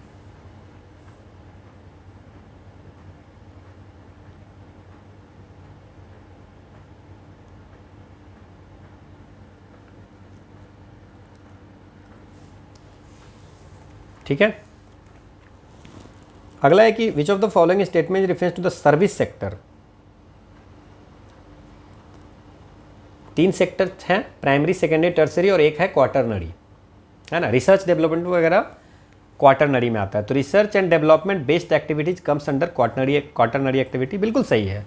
रिटेल ट्रेड जो होगा टर्सरी एक्टिविटी। एक बात समझिए आप मेरी बात को, रॉ मटेरियल अगर कहीं से ला रहे हो, जैसे फिशिंग कर रहे हो, फार्मिंग कर रहे हो, तो that is the primary activity, ठीक है। फिनिश्ड गुड है, मैन्युफैक्चरिंग कर रहे हो, है ना, रॉ मटेरियल ला करके फिनिश्ड गुड कर रहे हो, तो दैट इज द कंस्ट्रक्शन कर रहे हो, तो ये हो गया सेकेंडरी। टर्सरी हो गया जितनी भी कम्युनिकेशन सर्विस है, रिटेल सर्विस है, रियल एस्टेट है, इंफॉर्मेशन टेक्नोलॉजी है, हॉस्पिटलिटी है, that is the tertiary service sector. और क्वार्टरनरी में हेल्थ, रिसर्च एंड डेवलपमेंट जो भी आएगा वो इसमें आ जाएगा। So the answer is both 1 and 2। अगला है हमारा कि नेशनल स्किल डेवलपमेंट कॉरपोरेशन के बारे में क्या सही नहीं है। नेशनल स्किल डेवलपमेंट 2008 में बनाई गई थी, not for profit public limited company, based on the companies act 2013। पहले कंपनीज एक्ट 1956 था, है ना, कंपनीज एक्ट बाद में 2013 हो गया। So not for profit company limited company setup by ministry of skill development and ये नहीं है ना, ये आपको लिमिटेड कंपनी बनाए गए थे कंपनीज एक्ट के अंतर्गत। तो नॉट करेक्ट आपसे पूछ रहा है, तो ये तो बिल्कुल सही है ना, स्किल डेवलपमेंट। अच्छा ये सही है ना, ये तो कंपनी ही पब्लिक लिमिटेड कंपनी बनाई गई थी, ठीक है ना। दूसरा कह रहा है कि it promotes skill development by catalysing the creation of only large quality and non profit vocational institution. इसकी ऑब्जेक्टिव है to catalyse private sector involvement in skill development as Skill India Mission, ठीक है ना। Large quality and non profit vocational institution की बात नहीं है, private sector को स्किल की ट्रेनिंग देने में साथ लाने के लिए ये बात किया गया था, ठीक है। सो इसमें से गलत कौन सा है? सो 2 ओनली इज द रॉन्ग, है ना, 1 सही है। बाकी मैंने डिटेल इसको पूरी दे दी हुई है। Private sector investment innovation in skill training में प्राइवेट सेक्टर का इन्वेस्टमेंट की बात की गई है। एक है अटल व्यय अभ्युदय योजना, ठीक है। ये आपको सीनियर सिटीजन को बेसिक एमिनिटीज़ देने के लिए ये लाई गई थी, अटल Vayo Abhyuday Yojana. So fulfil basic needs of destitute elderly citizen, बिल्कुल सही है आपको, है ना, ठीक है ना। जिसको हटा दिया गया, भगा दिया गया घर से एल्डरली सिटीजन को, उसके लिए बेसिक नीड्स को प्रोवाइड करने के लिए। इसके बाद इसमें है कि build and strengthen intergenerational relationship through regional resource and training centre वगैरह में लेकर के इसको ये करना, this is also right. Monthly pension इसको देना नहीं, अटल व्यय अभ्युदय योजना का ये नहीं है, ये सिर्फ आपको बेसिक नीड्स देना है ना, और बच्चों को और सीनियर सिटीजनशिप के बीच में जो रिलेशनशिप है उसको स्ट्रेंथन करना इसका काम है। अटल इंक्यूबेशन सेंटर वगैरह करना ये सब बेकार की बातें हैं। So the answer should be 1 और 2।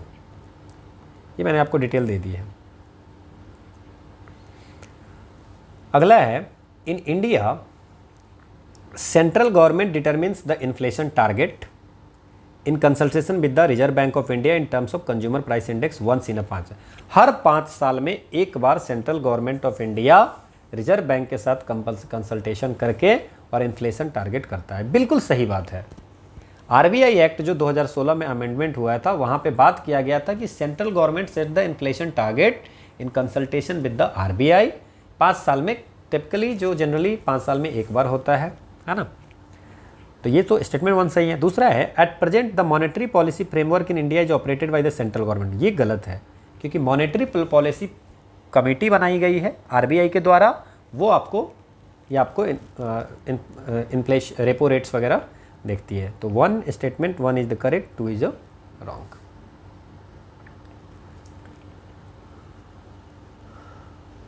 अगला हमारा क्वेश्चन है कि in India the RTGS and NEFT payment system are owned and operated by national NPCI. गलत बात है, एनपीसीआई नहीं करती है। ये RTGS real time gross settlement और नेशनल इलेक्ट्रॉनिक फंड ट्रांसफ़र ये आरबीआई के द्वारा है, नॉट एनपीसीआई। पहला गलत हो गया तो दूसरा डी आंसर हो जाएगा इसका, है ना। NPCI is an entity promoted by bank, ये आपको इंडियन बैंक एसोसिएशन ने ही इसको स्टार्ट किया है, बी सही है। अगला है, इकोनॉमी के क्वेश्चन सब आ रहे हैं, है ना। और very strong US dollar squeezes global credit. अगर अमेरिकी डॉलर बहुत मजबूत हो जाएगा, है ना, तो वो जो ग्लोबल वैश्विक उधार है उसको स्क्वीज करता है, बहुत ज़्यादा अधिसंकुचित कर देता है। पहला ये है। दूसरा, many countries and companies outside America borrow in dollar, ठीक है।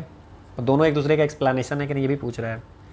देखिए, जब डॉलर अप्रिसिएट करता है, ठीक है ना, तो जितना भी डॉलर डिनोमिनेटेड कर्जा होता है किसी कंट्री, जैसे हमने कुछ कर्जा लिया है डॉलर में या कोई कंपनी डॉलर में लिया है, ठीक है, तो उसको रीपे करना अगर डॉलर अप्रिसिएट करता है, डॉलर की वैल्यू अगर बढ़ती है, स्ट्रॉन्ग का मतलब क्या हो गया, यूएस डॉलर, डॉलर की वैल्यू बढ़ रही है, डॉलर डिनोमिनेट मतलब तो डॉलर अप्रिसिएट कर रहा है। तो जब डॉलर अप्रिसिएट करेगा तो जो भी कंट्री या कंपनी डॉलर पे लोन लिया होगा, है ना, तो उसके लिए रिपेइंग कॉस्टली होगा, कॉस्टली होगा ना, ठीक है ना। क्यों होगा, क्यों होगा? तो कर्जा जो है अगर ये डॉलर कॉस्टली हो गया तो क्या हो जाएगा, अब हमको मैक्सिमम पैसा क्या लगे सधाने में, तो हम क्या करेंगे, बोरोइंग कम कर देंगे। सो that is the squeezes global credit. अगर स्ट्रॉन्ग यूएस डॉलर होगा तो मैक्सिमम पैसा तुमको सधाने में चला जाएगा। अब ये क्यों होता है, क्योंकि many countries and company outside America borrow in dollars. ये इसलिए होता है कि पूरी ग्लोबल क्रेडिट रिड्यूस हो जाती है, because maximum people, maximum countries and companies जो अमेरिका के बाहर है वो डॉलर में बोरो करती है। तो दोनों एक दूसरे का एक्सप्लेनेशन भी है और दोनों सही है, ये इसका रीजन ये है। अगला क्वेश्चन है कि government of India mandate the packaging of 100% sugar and food grains in diversified jute. ये बोल रहा है कि गवर्नमेंट ऑफ इंडिया ने मैंडेटरी कर दिया है कि आपको जो है शुगर और फूड ग्रेन को जूट बैग में ही रखना है। पहला ये है ना। दूसरा है the government of India enacted the jute packaging material compulsory use in packaging committee act. मतलब इस एक्ट के तहत ऐसा किया गया है। ये आपसे दो चीज़ें पूछा जा रहा है, ठीक है ना। कौन सही है, ठीक है। एक चीज़ आप समझिए, इसमें jute packaging material compulsory use in packing commodity act 1987 में आया है ना, जूट इंडस्ट्री को प्रमोट करने के लिए, है ना। पर इसमें कुछ तरह की हैं सर्टेन कमोडिटी जिसको जूट में ही पैकेजिंग करनी है, ये बिल्कुल सही है, this is act. But India mandate the packaging of 100% sugar, this is wrong. 100% का ऐसा कुछ भी नहीं है कि 100% करनी है। So statement 1 is incorrect and statement 2 is correct. सिर्फ 2 सही है, 100% शुगर या फूड ग्रेन्स का नहीं है ना, ठीक है। कुछ चीज़ों में मैंडेटरी है बट नॉट इन ऑल। अगला क्वेश्चन है कि अभी हाल में recently which one among the following committed to $25 billion अगले 5 साल में इंडिया के इंफ्रास्ट्रक्चर क्रिएशन में प्रधानमंत्री गति शक्ति इनिशिएटिव के तहत आपको दिया है, ठीक है ना। एशियन डेवलपमेंट बैंक ने, इंटरनेशनल फाइनेंस कॉर्पोरेशन ने, न्यू डेवलपमेंट बैंक ने, इस करंट अफेयर्स के क्वेश्चन है। एशियन डेवलपमेंट बैंक ने आपको फरवरी 2023 में ये कहा था, ठीक है ना, कि $25 बिलियन नेक्स्ट 5 साल में इंडिया के इंफ्रास्ट्रक्चर क्रिएशन में हम देंगे। So the answer is Asian development bank. ये पेपर की कटिंग मैंने लगा दी है। Large language model sometime described in news. Large language model ये न्यूज में रहता है, LLM, है ना। तो ये क्या है, तो इसका मतलब एप्लीकेशंस क्या है। तो ये आपको लार्ज लैंग्वेज मॉडल जो होता है, स्टोरी टेलिंग करना हो, ट्रांसक्रिप्शन करना हो, कोई कोड जनरेट करना हो, कंटेंट बनाना हो, है ना, कुछ सेल को ऑटोमेशन करना है, हेल्थ केयर हो, है ना, इसके बाद सॉफ्टवेयर डेवलपमेंट हो, ये सारी चीज़ों में LLM काम देता है। सो LLM बेसिकली आपको लैंग्वेज मॉडल जो आपको इसमें हर चीज़ में हमको कंटेंट क्रिएशन हो, ट्रांसलेशन हो, कोड जनरेशन हो, है ना, साइबर अटैक को प्रिवेंट करना हो, तो ये सब में इसकी ज़रूरत पड़ती है। So this is the D. अगला है कि ये क्वेश्चन है, स्कोप 1 इस 3 टाइप ऑफ कार्बन इमिशन है कंपनीज के लिए, स्कोप 1 इमिशन, स्कोप 2 और स्कोप 3, ठीक है। तो इसमें बोल रहा है कि कौन का सही पेयर मिलाया गया है, करेक्टली मैच्ड है। स्कोप 1 में क्या होता है, ठीक है ना, डायरेक्ट इमिशन होती है। स्कोप 1 में डायरेक्ट इमिशन होती है, ये ध्यान रखिएगा। पहले तो स्कोप 1 में डायरेक्ट इमिशन, ये दोनों जो है वो इनडायरेक्ट इमिशन है, कंपनीज के लिए है। कार्बन इमिशन की बात हो रही है, स्कोप 1 में डायरेक्ट इमिशन है, स्कोप 2 में इनडायरेक्ट इमिशन है, ठीक है। तो डायरेक्ट इमिशन होता है उसमें, जैसे मान लीजिए कि कंपनी की कोई गाड़ी है ना, तो कोई कंपनी के द्वारा कंट्रोल किया गया हुआ है या कोई ऐसी जगह है जिससे कि वहाँ से जो क्या कहते हैं इमिशंस होती हैं, that is the direct emission, ठीक है। तो emissions as a result of employee commuting, business travel and waste produced. पहला, emission from fuels consumed by company vehicle owned and leased, this is the direct, scope 1 में आ जाएगा। सो 1 का 3 होगा तो 3, इसका मतलब 2 तो आंसर ऐसे ही हो जाएगा। इतना आप समझ के रखिए कि स्कोप 1 में होता है डायरेक्ट, कंपनी ने कोई गाड़ी वाड़ी ली है तो उस कंपनी के ओन्ड एंड कंट्रोल्ड वाला कोई भी चीज़ से आपको इमिशंस हो रही है, तो डायरेक्ट इमिशन हो गया स्कोप 1 में। स्कोप 2 में क्या होता है, जहाँ से इलेक्ट्रिसिटी जनरेशन के लिए जैसे होता है, कंपनी के बिल्डिंग में इलेक्ट्रिसिटी जनरेशन के लिए जो चीज़ें यूज होती है ना, वो सब वहाँ से जो इमिशन होता है वो स्कोप 2 में आ जाता है।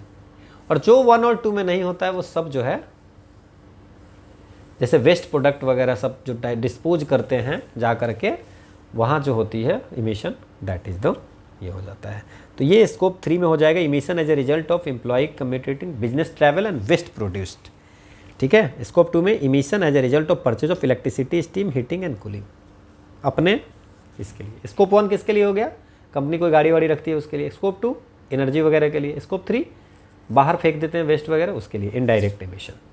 ये आपको पूरी डिटेल दी हुई है। अगला है कि quantified domestic minimum top up tax. ये सब करंट अफेयर्स में न्यूज़ में था, है ना। ये आपको, ये किस कॉन्टेक्स्ट में बात की जाती है, तो ये ग्लोबल एंटी बेस्ड इरोजन जो रूल्स हैं, है ना, जिसको OECD G20 की जो आपको फ्रेमवर्क है बेस इरोजन और प्रॉफिट शिफ्टिंग में, ये एक तरह के रूल्स हैं, है ना, कि आपको मिनिमम 15% की टैक्स देनी पड़ती है। So that is the quantified domestic minimum top tax. ठीक है ना, इसको qualified domestic minimum top up tax भी बोलते हैं। ठीक है, तो ये ग्लोबल एंटी बेस्ड इरोजन जो रूल्स है ना, OECD और G20 का इंक्लूसिव फ्रेमवर्क का, उसके बारे में आसान सा है, करंट अफेयर्स के क्वेश्चन है। ये भी है करंट अफेयर्स का कि प्रोएस DX न्यूज़ में है, वो क्या है, that is the current affairs का है ना। दिस इज़ ऑल्सो डेटाबेस, है ना, ठीक है ना, एकेडमिक रिसर्च वगैरह के लिए डेटाबेस है। सो database for a database of the financial performance of companies that is specially design for academic research के लिए आपको एक डेटाबेस है, ये आपको डेवलप किया है CMI ने, centre for monitoring Indian economy. ठीक है, तो ये आपको ध्यान रखना है। अगला है कि NSE प्राइम, ये समटाइम करंट अफेयर्स की क्वेश्चन है, इसलिए मैं थोड़ा ज़्यादा नहीं इस पर ड्रिलिंग कर रहा हूँ। NSE प्राइम समटाइम न्यूज में है। सो वो क्या है, सो ये आपको एक वॉलंटरी कॉर्पोरेट गवर्नेंस इनिशिएटिव है जो नेशनल स्टॉक एक्सचेंज ने स्टार्ट किया है। जितनी भी लिस्टेड कंपनी है वो आपको corporate higher standard of corporate governance को फॉलो करे, है ना। तो at a high standard corporate governance, है ना, हाँ, जितनी भी लिस्टेड कंपनीज में कॉर्पोरेट गवर्नेंस की प्रैक्टिस हो। ठीक है, so this is all about of today's class and this is all about of enforcement officer, account officer की 2023 की पेपर। हमने बहुत अच्छी तरह से कोशिश की समझाने की, इसलिए टाइम भी लगा है ना। ठीक है, अगला जो हमारा सेशन होगा उसमें APFC के 2023 के पेपर होंगे, दोनों APFC 2023 के होंगे, फिर ALC के 3 सेशन होंगे, देन फिर हम लोग 18-19 जो लेबर लॉज हैं उसको हम लोग एक एक करके देखेंगे, देन फिर अकाउंटिंग एंड ऑडिटिंग भी देखेंगे। This is the quote of the day. The most common way people give up their power is by thinking they don't have any. आपके पास पावर है, बहुत सारे लोग ये सोच करके छोड़ देते हैं कि हमारे पास कुछ है, हमसे होगा ही नहीं। So that is the thing. Thank you all for watching, will meet in the next class.